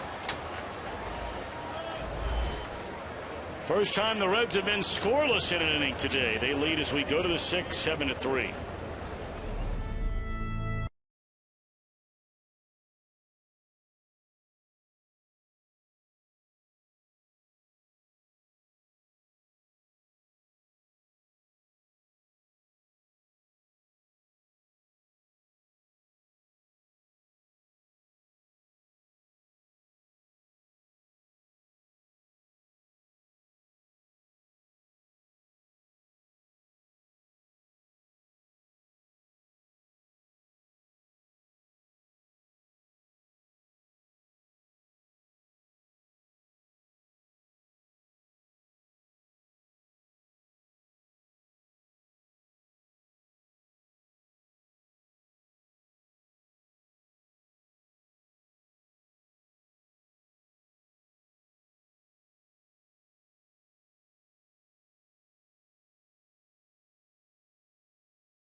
history on June the 24th. That'll be the Reds Hall of Fame induction gala presented by CincyFavorites.com. Of course, Sean Casey, Dan Dreesen both going in this year. And if you'd like to be there Sunday, June the 24th, log on to redsmuseum.org or call 513-765-7921.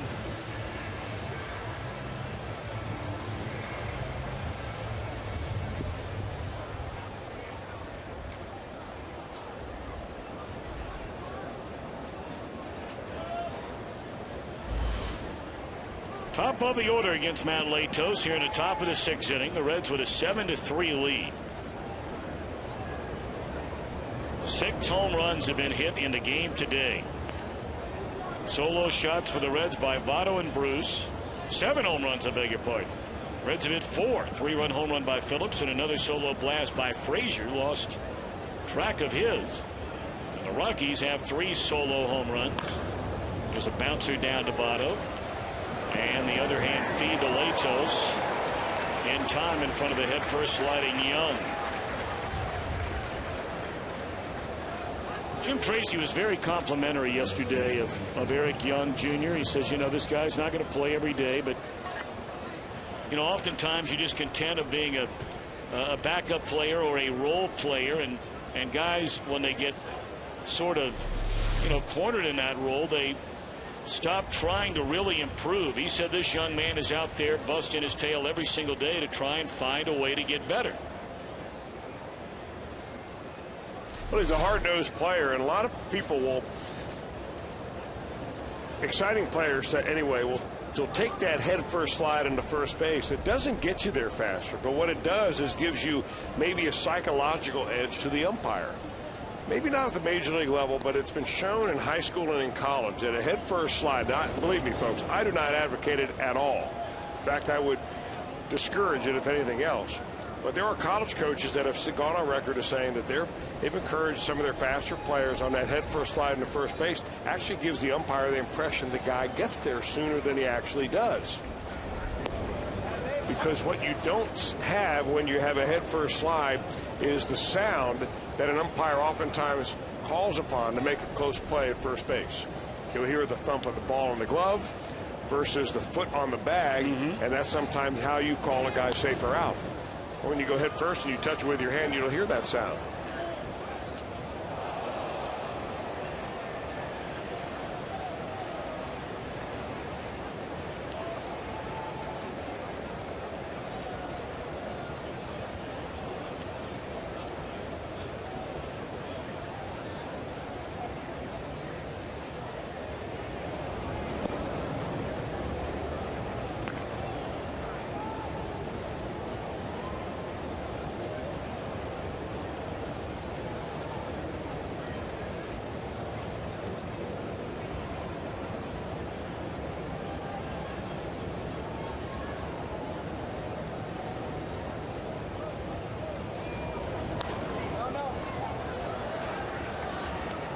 One and two on Marco Scudero's hitless in 2 at-bats. Has bounced to Votto and popped up to Jay Bruce. A much more efficient pitch count today for Latos than we have seen in the overwhelming majority of his starts. Talked about oftentimes he's been in the 5th inning with 90, 95, even over 100 pitches in some cases. But here we are in the 6th with 1 out and nobody on. And this is pitch number 74. And should be the 2nd out. It is.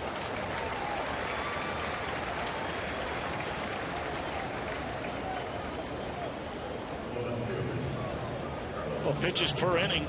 And that's not a list that you really want to be on. No. Those are guys that have a hard time getting deep into a ball game because they throw so many pitches out of the strike zone.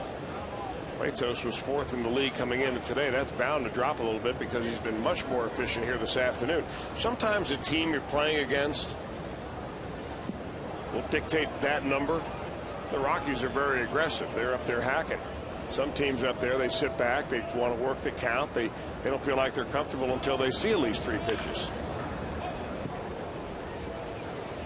Cardinals have scored 4 times in the bottom of the first inning, a 4-0 lead over Philadelphia. That's Roy Halladay on the mound today for Philly. Boy, nursing around a very subpar season for Halladay this year.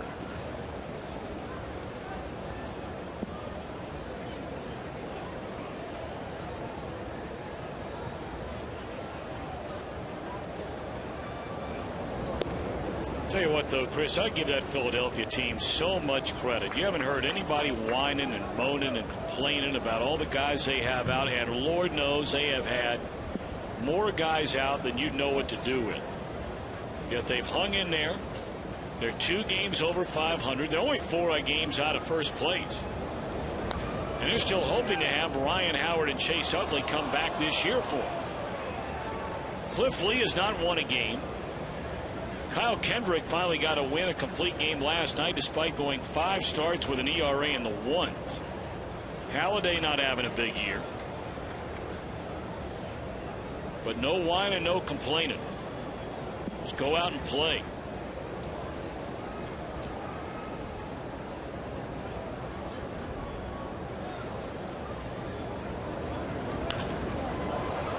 Gonzalez down the right field line, and he got him again.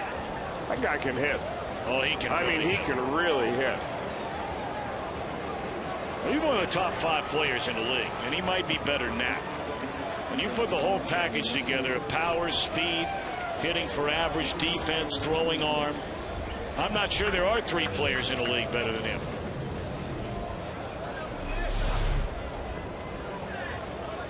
And another breaking ball this time. He got it up. You see the reaction of Ryan Hannigan when that ball is about halfway to the plate. He put his head down, his glove down to the ground, kind of slumped his shoulders, realizing that Carlos Gonzalez is going to jump all over it, and boy, did he. You know, Dusty Baker was saying before the ball game, when he has that scrum of riders in there and the press is taking notes, he was talking about how important it was for the Reds to score as many runs as they did last night, because in this ballpark, a 3-run lead is not much at all. That's exactly where the Reds stand right now.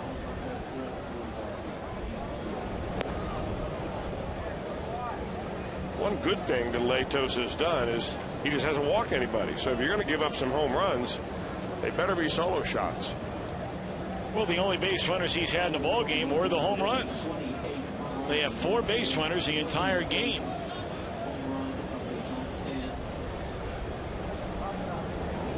And by the way, the 2 teams, and here we are in the top of the 6th inning, they've combined already for 8 home runs. That ties for the most ever in a game hit at this ballpark. It's the 4th time it's happened. Souvenir Baseball Sunday. Well, there's been no homestand like this one. It's knocking on the door for the most ever on a homestand, a 7-game homestand. 28 home runs have been hit on this homestand. 28. And how many of those have been solo shots? Because normally I think solo shots consist about, what, 56 or 57% of all the home runs hit. I think it's more like 90% here in this homestand. Of course, they hit them with such frequency, you don't have a chance to get anybody on base.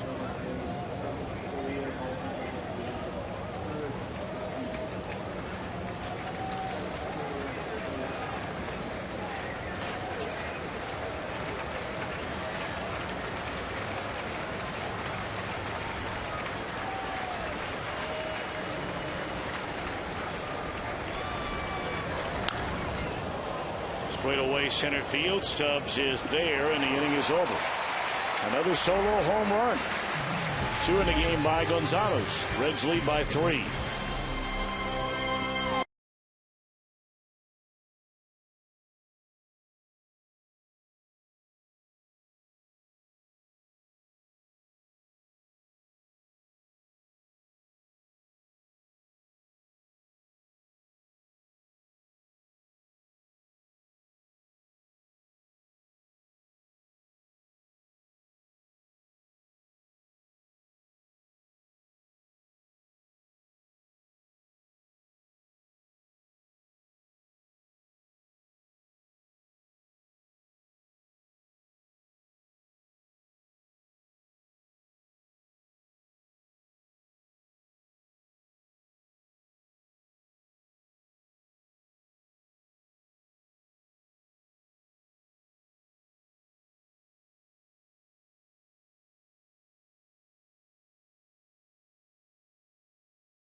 Cincinnati Reds with the MLB.com at Bat 12 app. Text it back to 31826 or visit Reds.com for more details.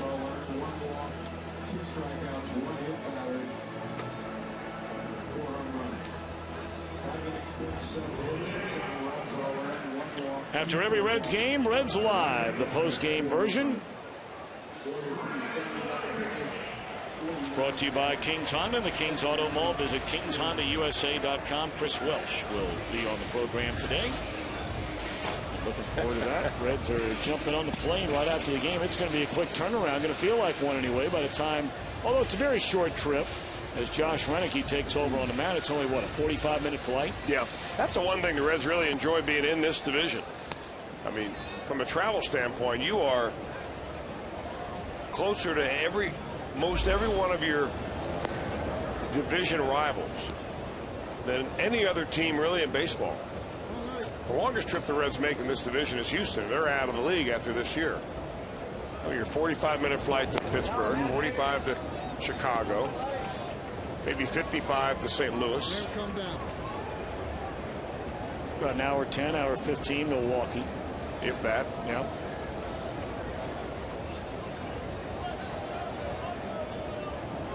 You can drive to them if you happen to miss your plane. You've been there. I've been there. I have been there.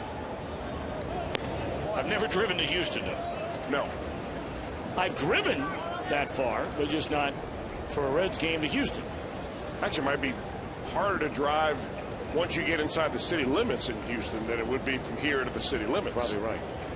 Wonder what way you'd go to get down there to Houston. There's ball 4 as Renicky walks the first batter he faces. Probably southwest.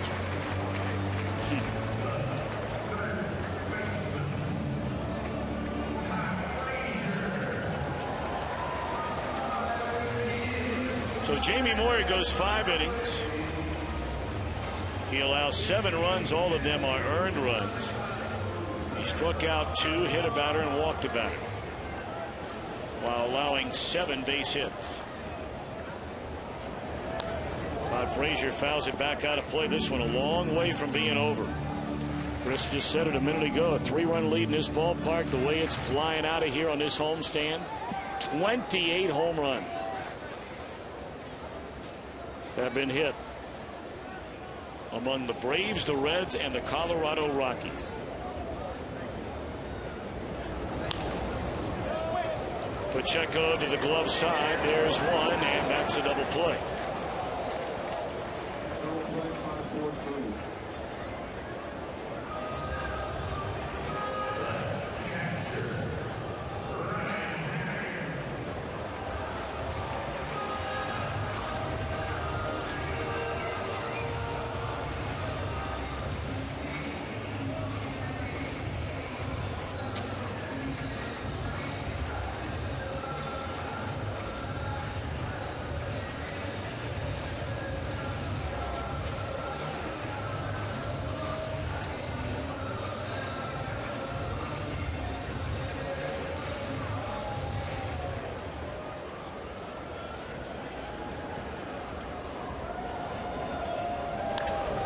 Fly ball, short center field, and back to get it. Ball carried a little bit.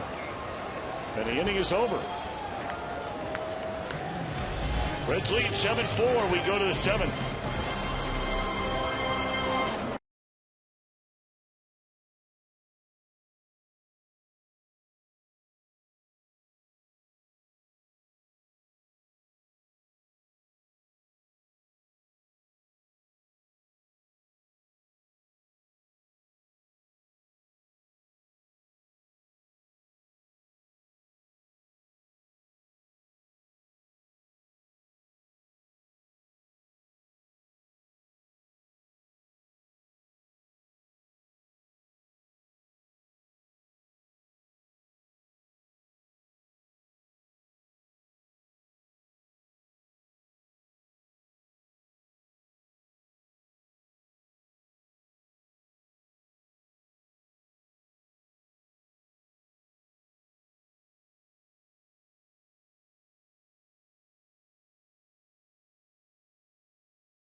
58 home runs that have been hit on this 7-game homestand. The Reds have 17 of them.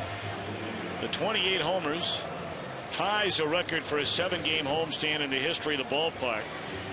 8 of them today ties a single game record. 21 of the 28 have been solo home runs. I love what Freddie Gonzalez said the other night. We talked about it on the air. You know, a lot of people from the Braves were whining and moaning and complaining about the ballpark, and you know, balls flying out of here every time you turn around. And Freddie Gonzalez interrupted somebody and said, hey, the last time I checked, they're not moving the fences back when we come to the plate. And when the Braves came in here on this series, they were the second highest scoring team in the National League. And their run totals for the 4-game series, 1-3-1-3.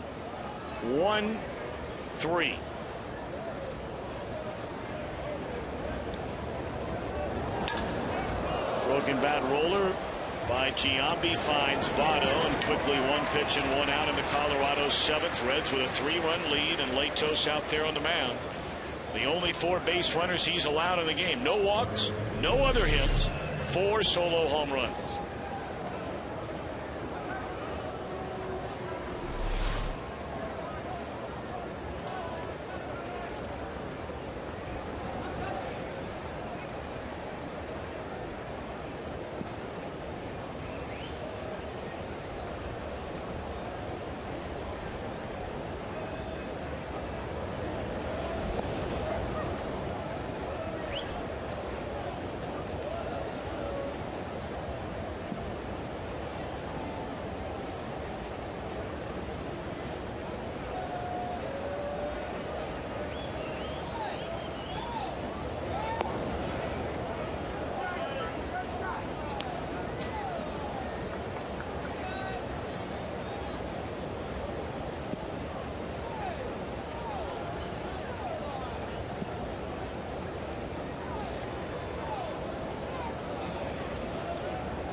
Nice play by Cozart.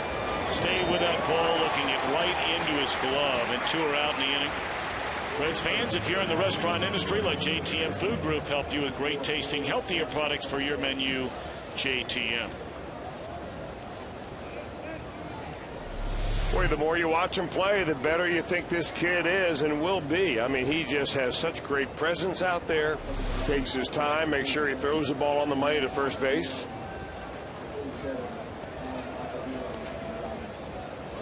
I think whatever question marks people had about Zach Cozart, because he only played 11 games last year and the sample size was so small that you really weren't sure whether what you saw was really what you were going to get. He answered those in the first 3 weeks of the season this year. Now the bar of expectation is high on him. Leadoff hitter, playing in a Gold Glove infield.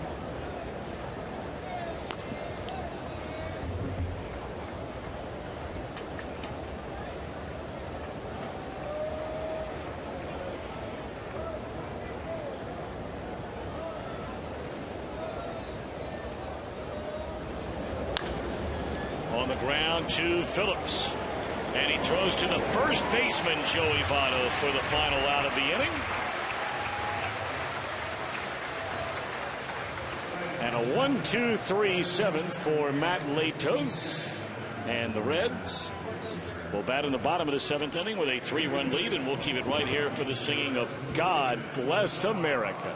As well as those who serve to protect in our local police and fire departments. At this time, please help us honor these brave men and women and all of our veterans of service, and welcome Senior Airman Kelly Perry of the Wright-Patterson Air Force Base Band of Flight as she leads us in the singing of God Bless America. God bless America, the land that I love. Stand beside her and guide her through the night with the light from above. From the mountains to the prairies to the oceans.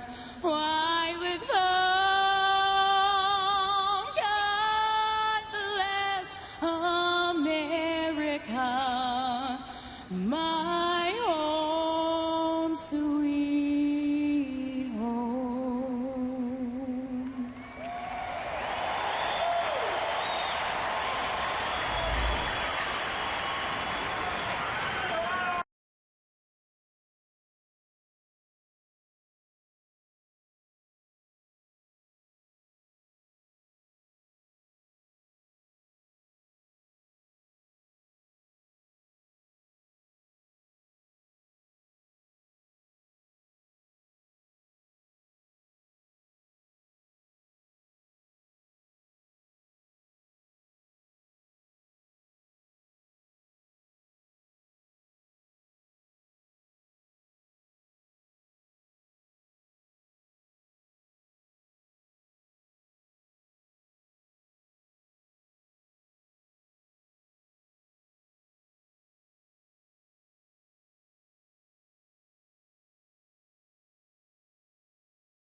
Ballpark. They will be taking on the Tigers in 3-game series June 8, 9, and 10.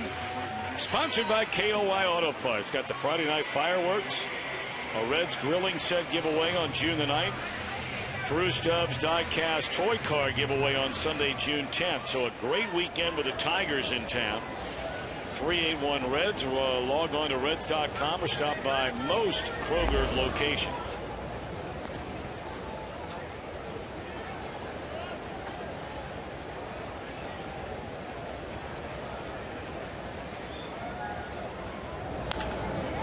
Latos a liner off the glove of Renicky, and then the second baseman Scudero is going to pick it up and throw him out.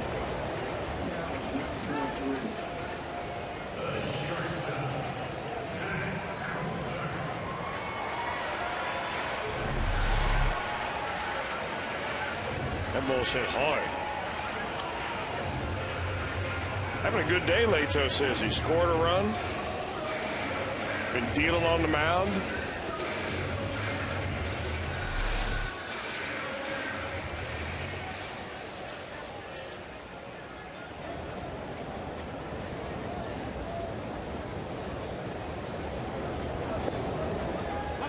Cozart 1 out of 3 had an RBI double in the 4th inning. The Reds have not had a hit over the last 2+ innings. Final inning against Moyer and 1 inning against Josh Renicky, back out there for his 2nd inning of work.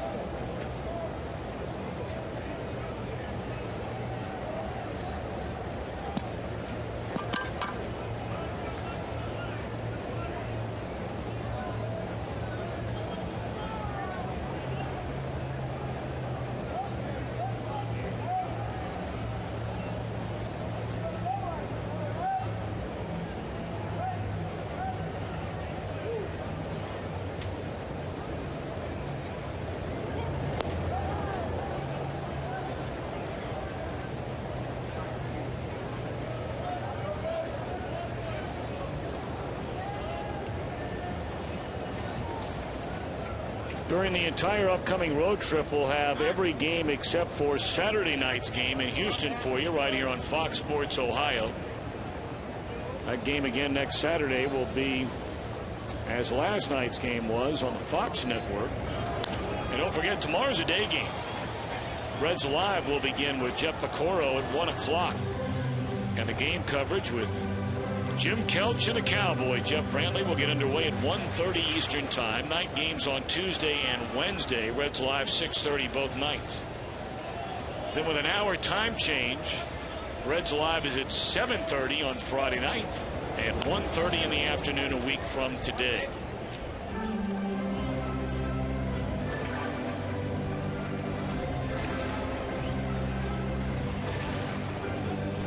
That Pirate team, Chris, they have played pretty good baseball. A win today, and they're ahead of the Cubs 3-0 in the fifth inning. They would be just one game below 500. Now you can say, give me a break, one under. You know, it's not pretty decent baseball. Well, considering what expectations were, they're a lot better than that. Oh, they win today, they'll be 4 games over 500 at home, and that's where they've really played very well. Reds are going to face some pretty good pitchers over there. James McDonald is the hard-throwing right-hander. He always throws the ball well against the Reds. Charlie Morton is a Reds killer. He throws that sinking fastball. The Reds have a hard time with him normally. And A.J. Burnett over from the Yankees this year will face Johnny Cueto.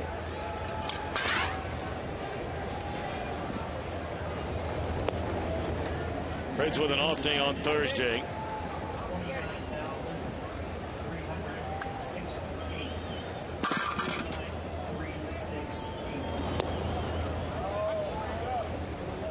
A hitless day for Drew Stubbs. Rounded to short, popped to center, and fly to left. All 3 of those at bats against the departed starter Jamie Moyer.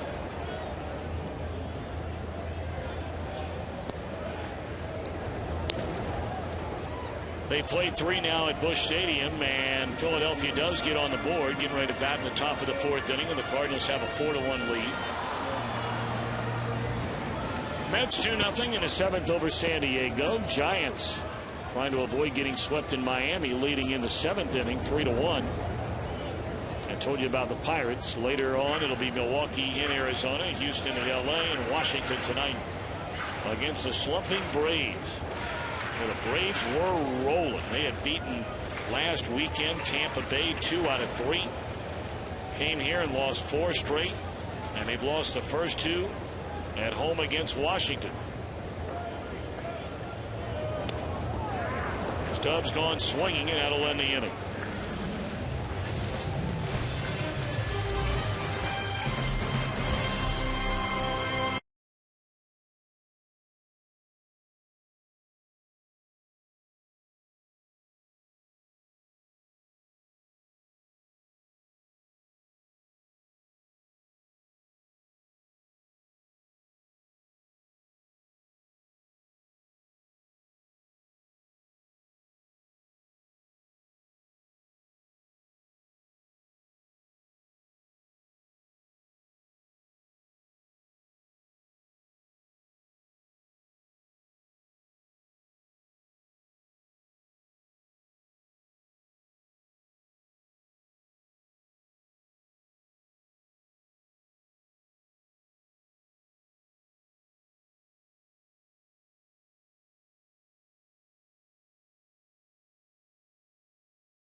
You can join in for Boys in the Hall personal stories of some of baseball's great legends. And after the game today,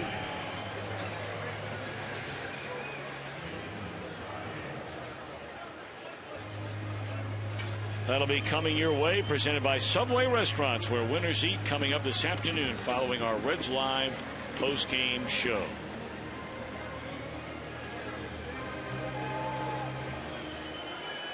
All right, Matt Latos has only given up 4 hits all day, 4 base runners all day. All 4 solo home runs. Yeah, well, so when's the last time, and I asked Joe Luckup to look this up if he can, a pitcher has had a line like Latos? He's pitched 7 innings, given up 4 runs, but he's never pitched out of the stretch yet. Has he? He hasn't walked about it. No, he has not. He's not given up another base runner besides those home runs.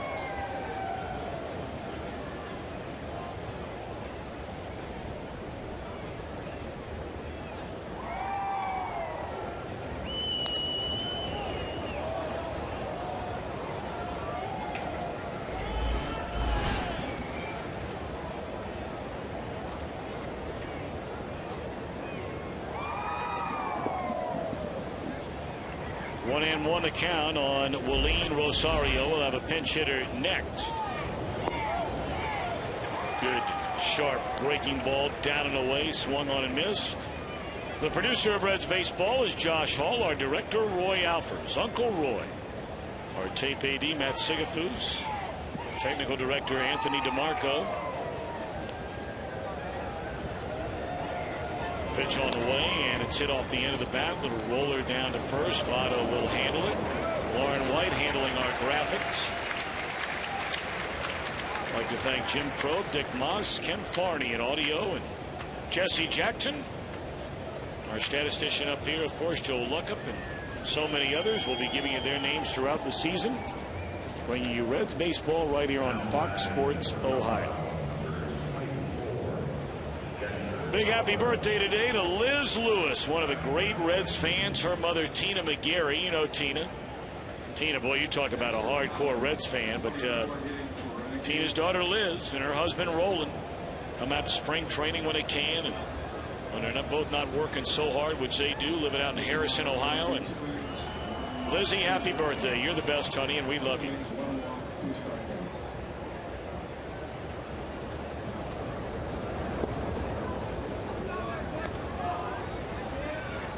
Dexter Fowler coming up to bat for Renicky, who worked 2 scoreless innings with a couple of strikeouts.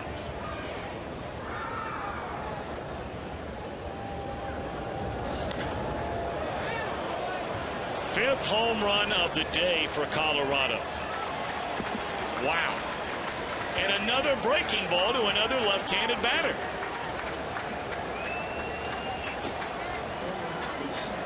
Well, you can see the frustration on the face of Matt Latos out there.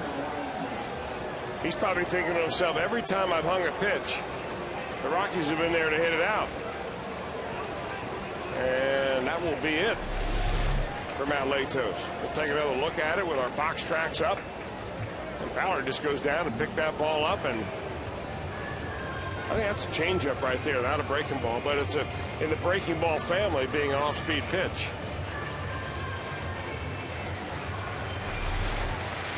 Well, Latos only allows 5 hits, and you'll get a nice ovation. You know, 5 pitches that leave the yard.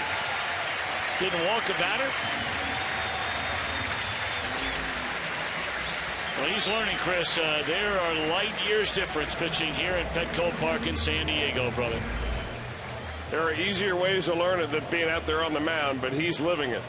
Here's our skyline call to the pen, Jose Arredondo.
two teams have combined to hit 9 home runs in a game, and this game is not over.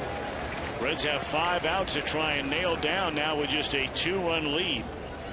29 home runs hit on this homestand, another record that falls by the wayside during this 7-game homestand. 29 home runs. So now Arredondo, and he's facing Eric Young. Boy, he has really fallen in love with that splitter, hasn't he? Well, you're not kidding about that. He'll throw a breaking ball too, Arredondo will, but for the most part, that off-speed pitch is a splitter. He'll change it a little bit depending on whether he's facing a righty or a lefty. I mean, you know, if nothing else, it talks to his confidence in his fastball when you see that many off-speed pitches. I mean, it's not like you're talking about some, you know, a poor fastball. I mean, we've seen the guy throwing it. There's a 3-1 fastball that looked up and away. It's ball 4. Well, two things happen, Tom. One is your fastball command goes away because you're not used to releasing it right and driving it to the spot you want to in the strike zone. And number 2, if you don't use it, you lose it. And that last fastball was 90 miles an hour. Arredondo used to be able to throw in the mid to high 90s when he was with the Angels, and they expected him to get back to that same velocity when they signed him. And quite frankly, I see him velocity decreasing here the more he uses that split finger pitch. Well, now all of a sudden the Rockies have the tying run at the plate. I mean, it has felt like because the Reds scored 7 runs in the first 4 innings that they were in complete command of this game. Well, the Reds have not had a hit in the last 3 innings. And meanwhile, the Rockies just continue to pack and pack and pack and pack, all on solo home runs. That walk a moment ago to Eric Young Jr. is the first base runner outside of their 5 solo home runs they have had in the game today. Just goes to show you what a really crazy line Matt Latos had today. 7 1/3, 5 hits, 5 runs. Never once did he pitch out of the stretch. And never once did Arredondo now for the 2nd straight outing pay any attention at all to the runner. His last start here on Friday night, he balked a runner first to second, and then Gonzalez stole third, much like that, without even a throw. Well, now you wonder with 1 out whether Gonzalez is maybe thinking about, or maybe Eric Young, that is, thinking about stealing third. He certainly has the wheels to do that. Nobody really holding him on. Now Brandon Phillips is going to shuffle over to try to shorten him up. But that line by Matt Latos, where he gave up 7 innings and 5 runs, 5 hits, all home runs, that's only happened similar to that one other time in Major League Baseball since 1918. It happened in 1999 when Kevin Millwood did it. 7 innings of 4 runs, 4 home run, no walk baseball for Millwood. So that's rarer than a perfect game. Mm-hmm.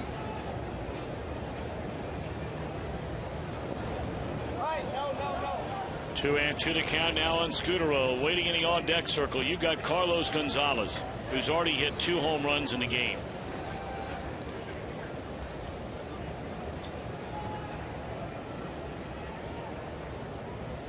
I would imagine this is the only batter that Arredondo, well, we'll see. Gonzalez, a left-handed batter, and you have Sean Marshall cranking it up in the bullpen. See Aroldis Chapman now beginning to throw as well. Well, he just doesn't want to throw that fastball over at all.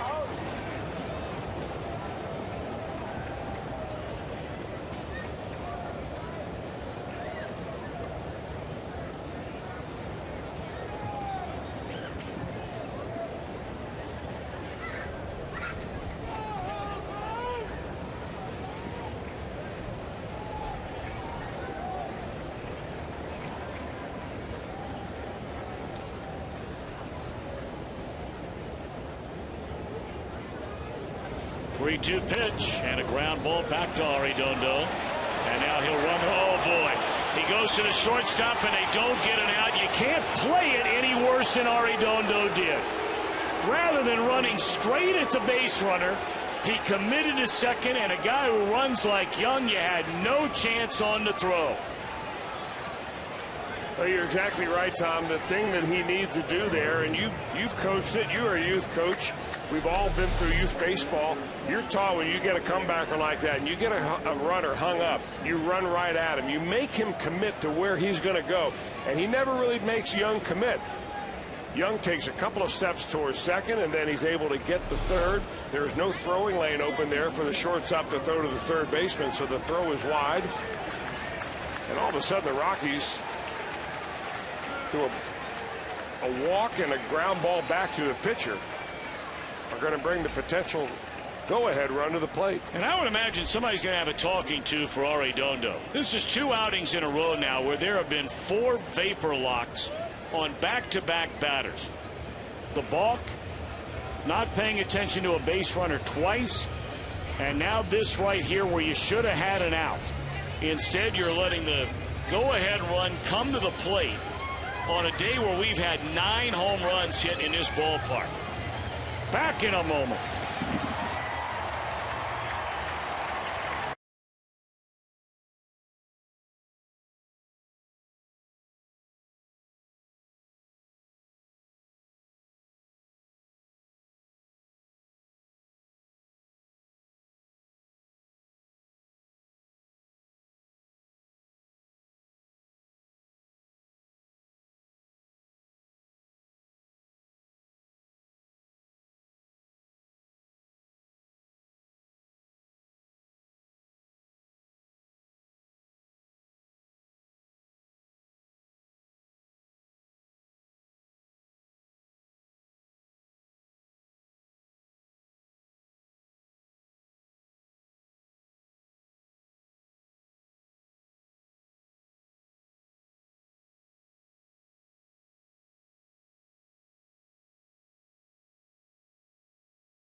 Last 2 nights, Chris, are you surprised he's coming in with 1 out in the 8th inning? He is the closer. Well, he is the closer, Tom, and this is interesting because if Dusty Baker is going to use him not as a closer but as the hammer in the bullpen, that really starts a whole new philosophy that Dusty Baker is going to embrace in his bullpen. You got a guy like Aroldis Chapman out there, unscored upon as far as earned runs so far this year. He's had 7 runners inherited. He's stranded them all on base, so you're not using him as a closer. You're using him as the hammer, which I think is a great way to use the guy. Let's hope that he can get out of this inning right here. Well, the Reds have a 7-5 lead. There are 2 on. Runners on the corners, 1 out.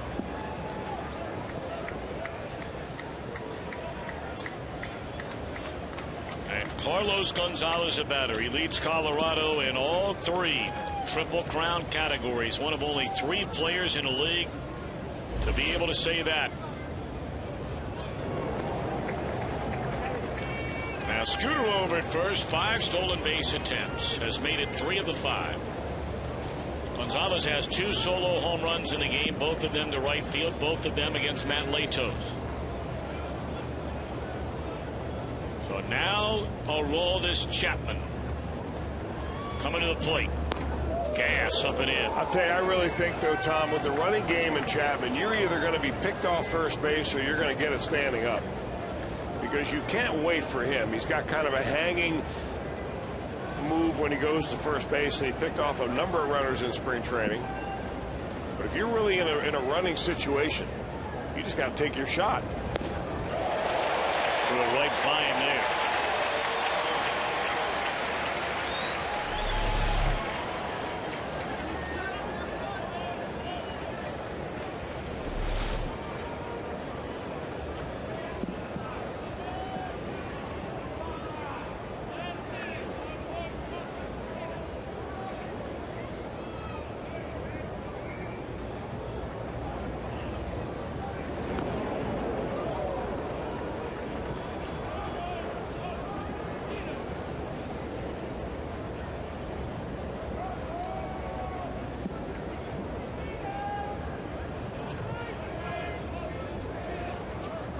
1 ball and 1 strike on Carlos Gonzalez. And here it comes. Threw a fastball up again. He chased it. 1 ball and 2 strikes. Well, if Chapman gets those hitters start to chase that fastball from the letters up, you're not going to touch it.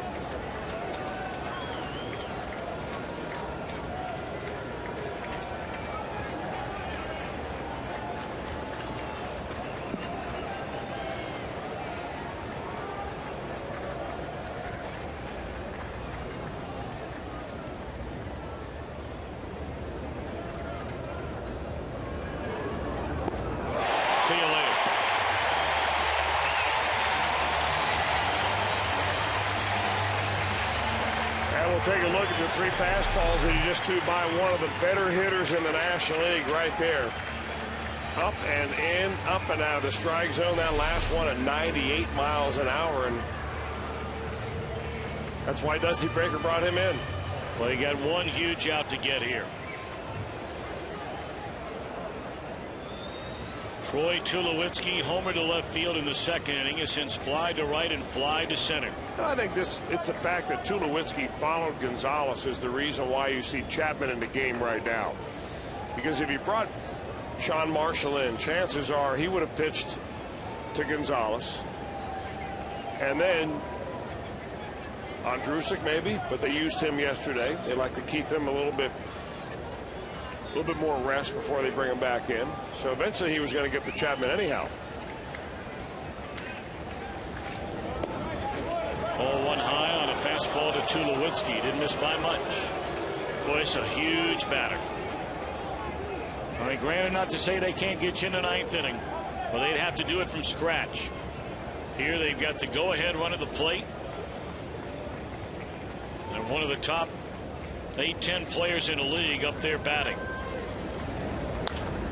Tardy on a fastball to even the count.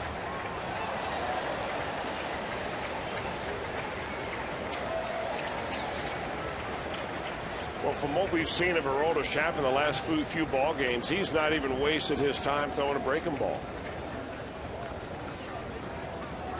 So really not much of a guessing game out there for Tulowitzki.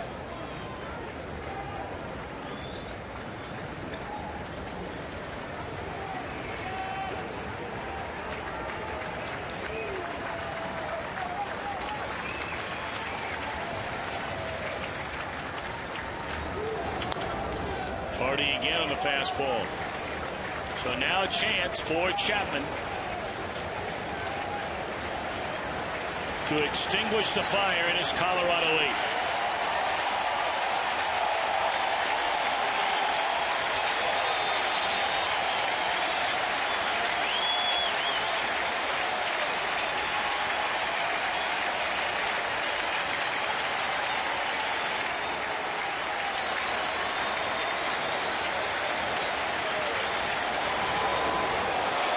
Good rip at that fastball. The crowd is on its feet.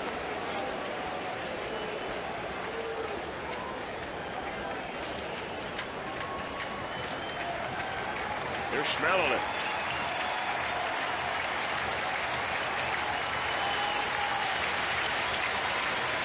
Well, clearly Tulowitzki is thinking only one thing, the gas.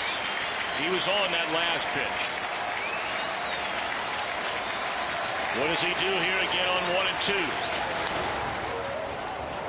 Swinging a foul ball out of play. Again, a 98-mile-per-hour fastball. That one a little lower in the zone.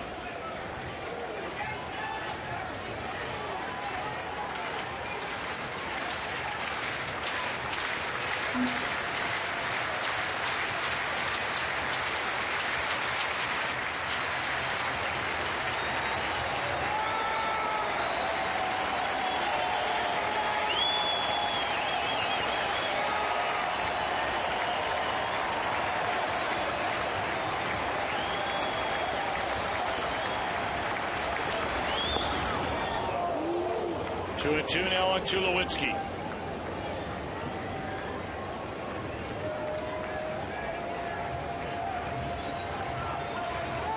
One-out home run by Fowler brought Colorado within 2. That was all for Latos. Arredondo allowed a pair of base runners. Chapman fans Gonzalez. And now trying to do the same to Tulowitzki. with a tying run at first base and 2 outs in the 8th.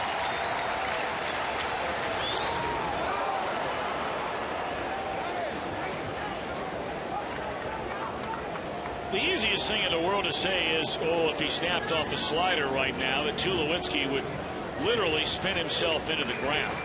Because he's geared up for only one thing, and that's a gas. Well, that's the easy thing to say, but there are a lot of other things that could happen right there. He could throw that slider because he's not thrown one in a long time, including today. 58 feet, bounce it to the screen, bring a run in, run the guy to second base, and still now then have a full count.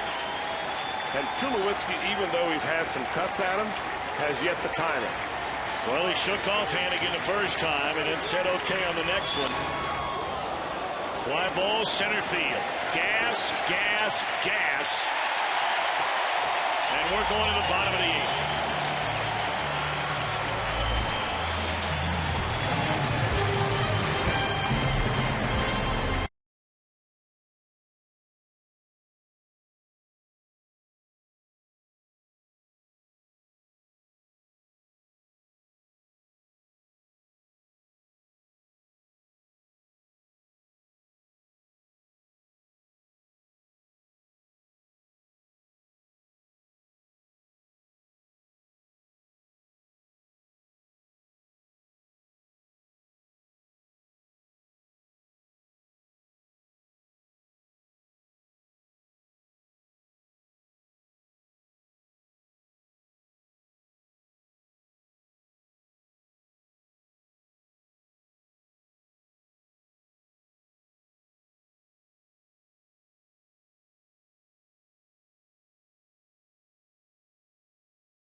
Baseball on Fox Sports Ohio, being brought to you in part by Cincinnati Children's, in the top 10 for all selected pediatric specialties in U.S. News and World Report's 2011 Best Children's Hospitals.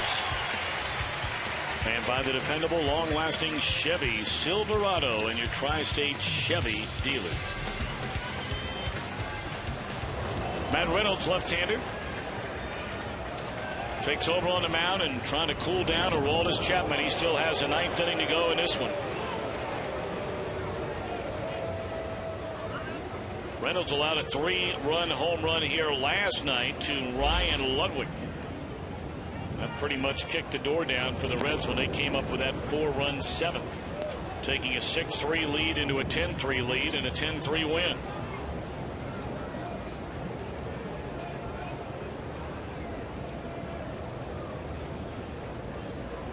Votto, a couple of more hits, 3 straight games now with 2 or more hits. And this one is driven into left center field and up against the wall to get it is Gonzalez.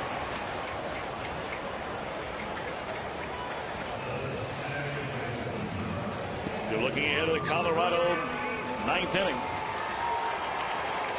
They'll have Jason Giambi, Michael Kadire, and Jordan Pacheco, lefty, righty, righty against Chapman.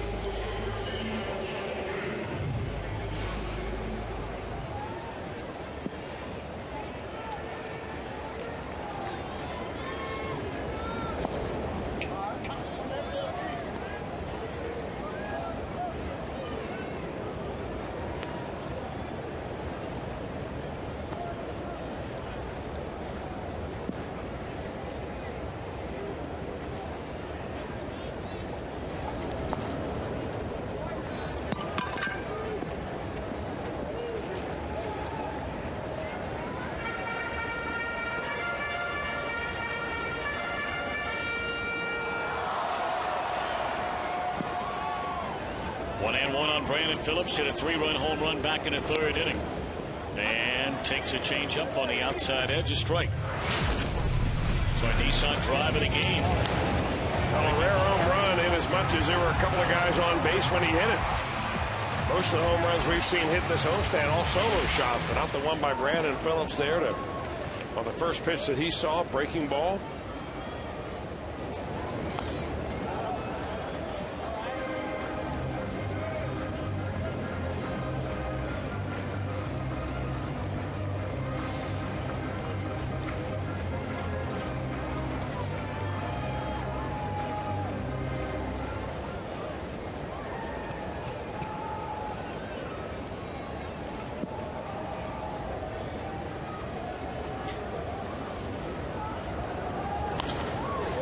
There's a base hit by Brandon into left field.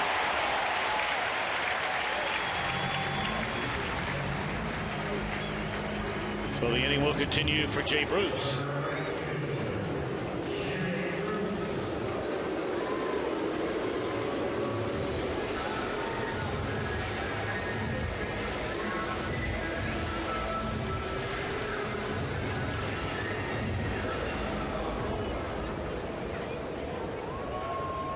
So now Bruce, who today is 1 of 3 at a solo home run in the 2nd inning, has since struck out and fly to center field.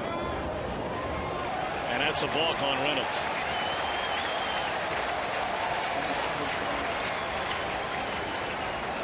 Now, that was the second base umpire, Paul Emmel, that called that balk.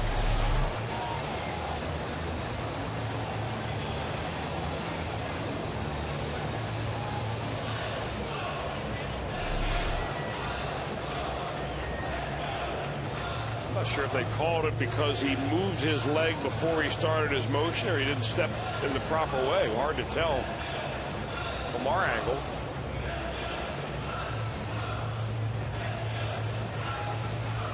A few days ago called a balk in that game between the Tigers and the Indians. Ended up throwing out Jimmy Leland and the first base coach Tom Brookins in that game.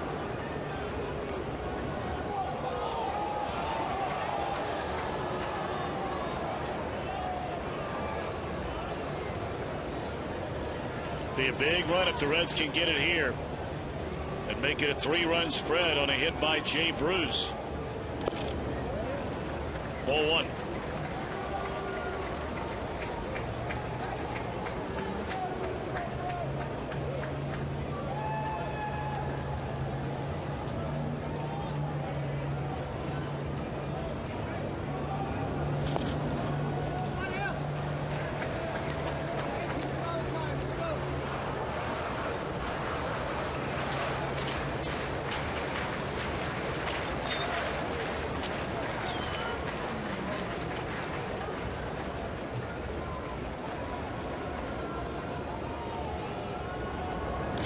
Ball 3.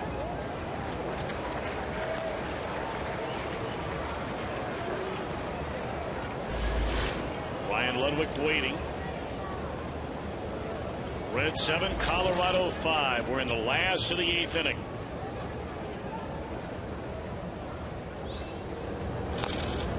And Bruce a 3-0 green light and chased a pitch down and away from him. Of course, Jay trying to right this ship. I'm not so sure that that is a pitch in a 3-0 zone where you're going to be able to drive it somewhere.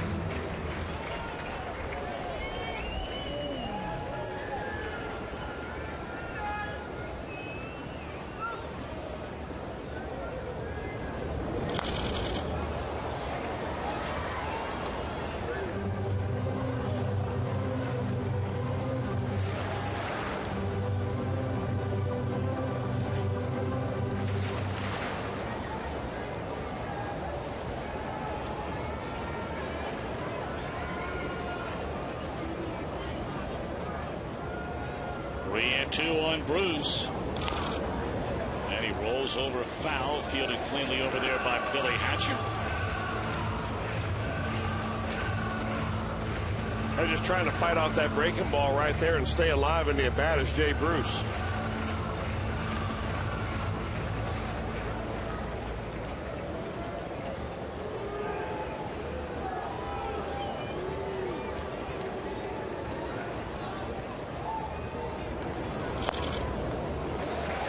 draws a walk.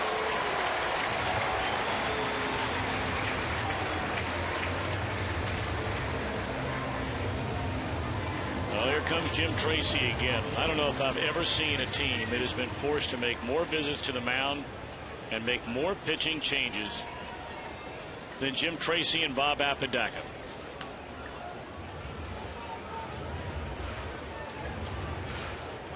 So we'll take a break. Reds leading 7-5 with 2 on and 2 out, 1 out rather, and back with more in a moment.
The lead. They have 2 on. The batter is Ryan Ludwig with 1 out, and Adam Ottavino takes over on the mound. Yeah, he's been up about a week. He just got called up last Sunday. Picked up by the Rockies off waivers from the St. Louis Cardinals last year.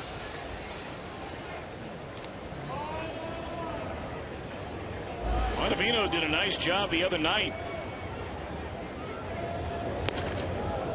Big swing and a miss by Ryan Ludwig. That was on Friday, the opening game of this series. Actually, Ottavino was picked up late April or early April of this year off of waivers. He's a big guy. Another guy that, like Matt Reynolds, came in 6'5". Ottavino's a big guy, 6'5" as well. Goes a little across his body, gives right-handers a tough time to see it. Double play ball here, so Ottavino gets a job done. 6-4 to 3, the first baseman, and that will end the inning. So here we go in the ninth. Reds lead by 2.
Dog play of the game.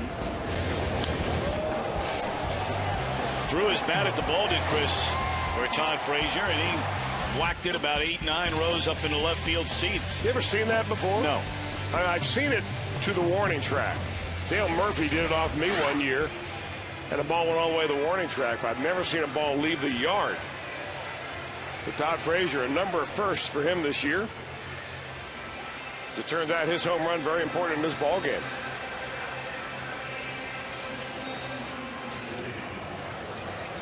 All right, here we go. Aroldis Chapman trying to get a save spanning an inning and 2/3. That would be his longest outing to pick up a save this year. Of course, he only has been the closer for exactly 1 week. It was 1 week ago today when he became the closer, saving that game at Yankee Stadium.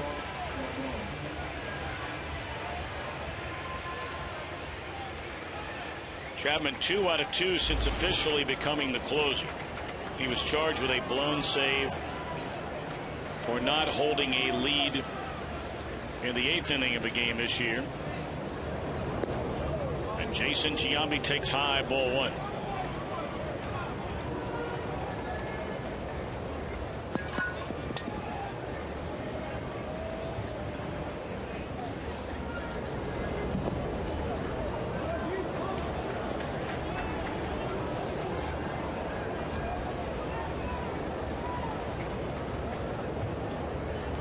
All 7 Reds runs and all but 1 of their 8 hits came in the first 4 innings today against starter Jamie Moyer.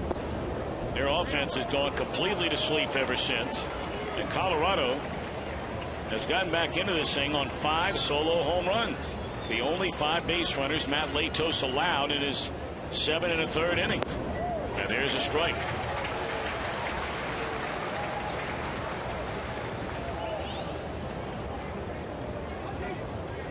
Three and 1 account on Jason Giambi. Full count.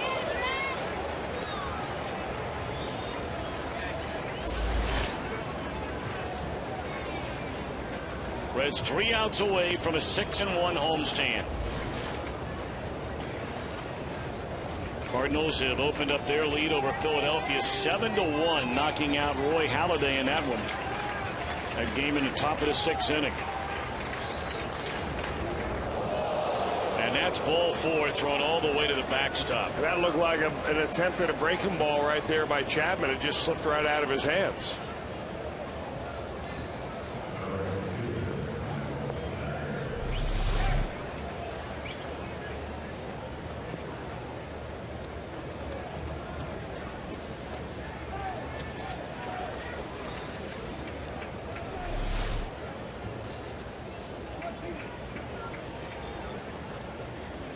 Is that Guthrie running? Yes.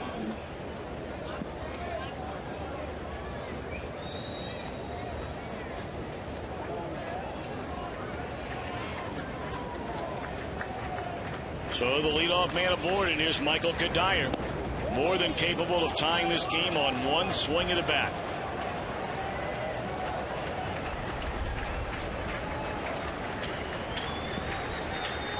Chapman has started this 9th inning in rather shaky fashion. A leadoff walk.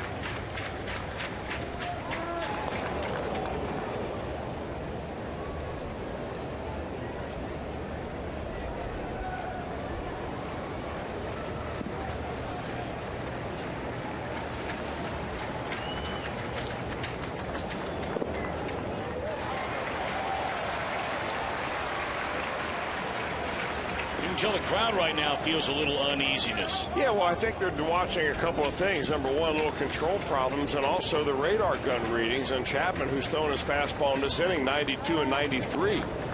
I mean, he was throwing 98 last inning.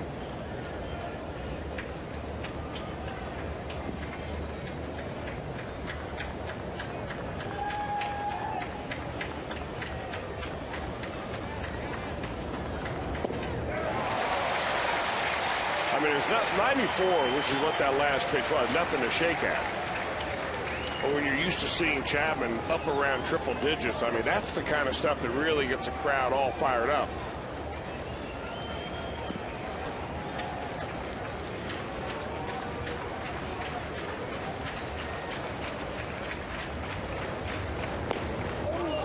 Just under the knees at 96.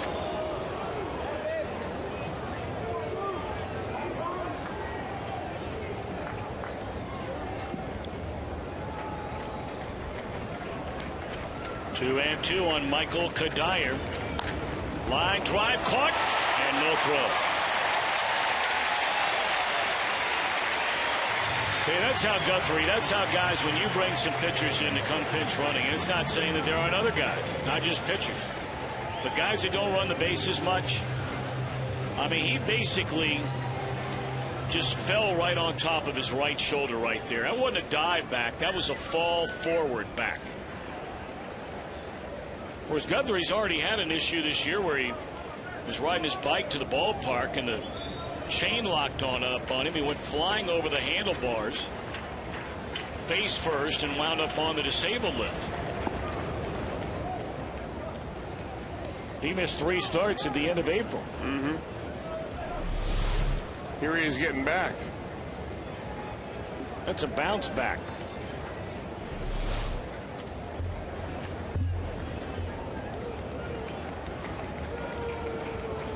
Now Pacheco. Ground ball to short. They're going to have to hurry. Cozart, Phillips, the Reds. A 6-1 homestand, brother. And Chapman, an inning and 2/3 out of the bullpen. As the Reds go to 7 games over 500 for the first time this year. How about that?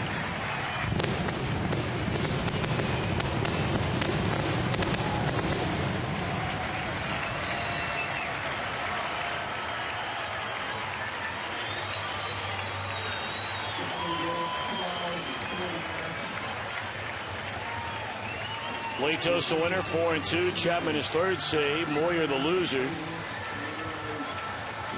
2 up and 5 down. Reds win it by a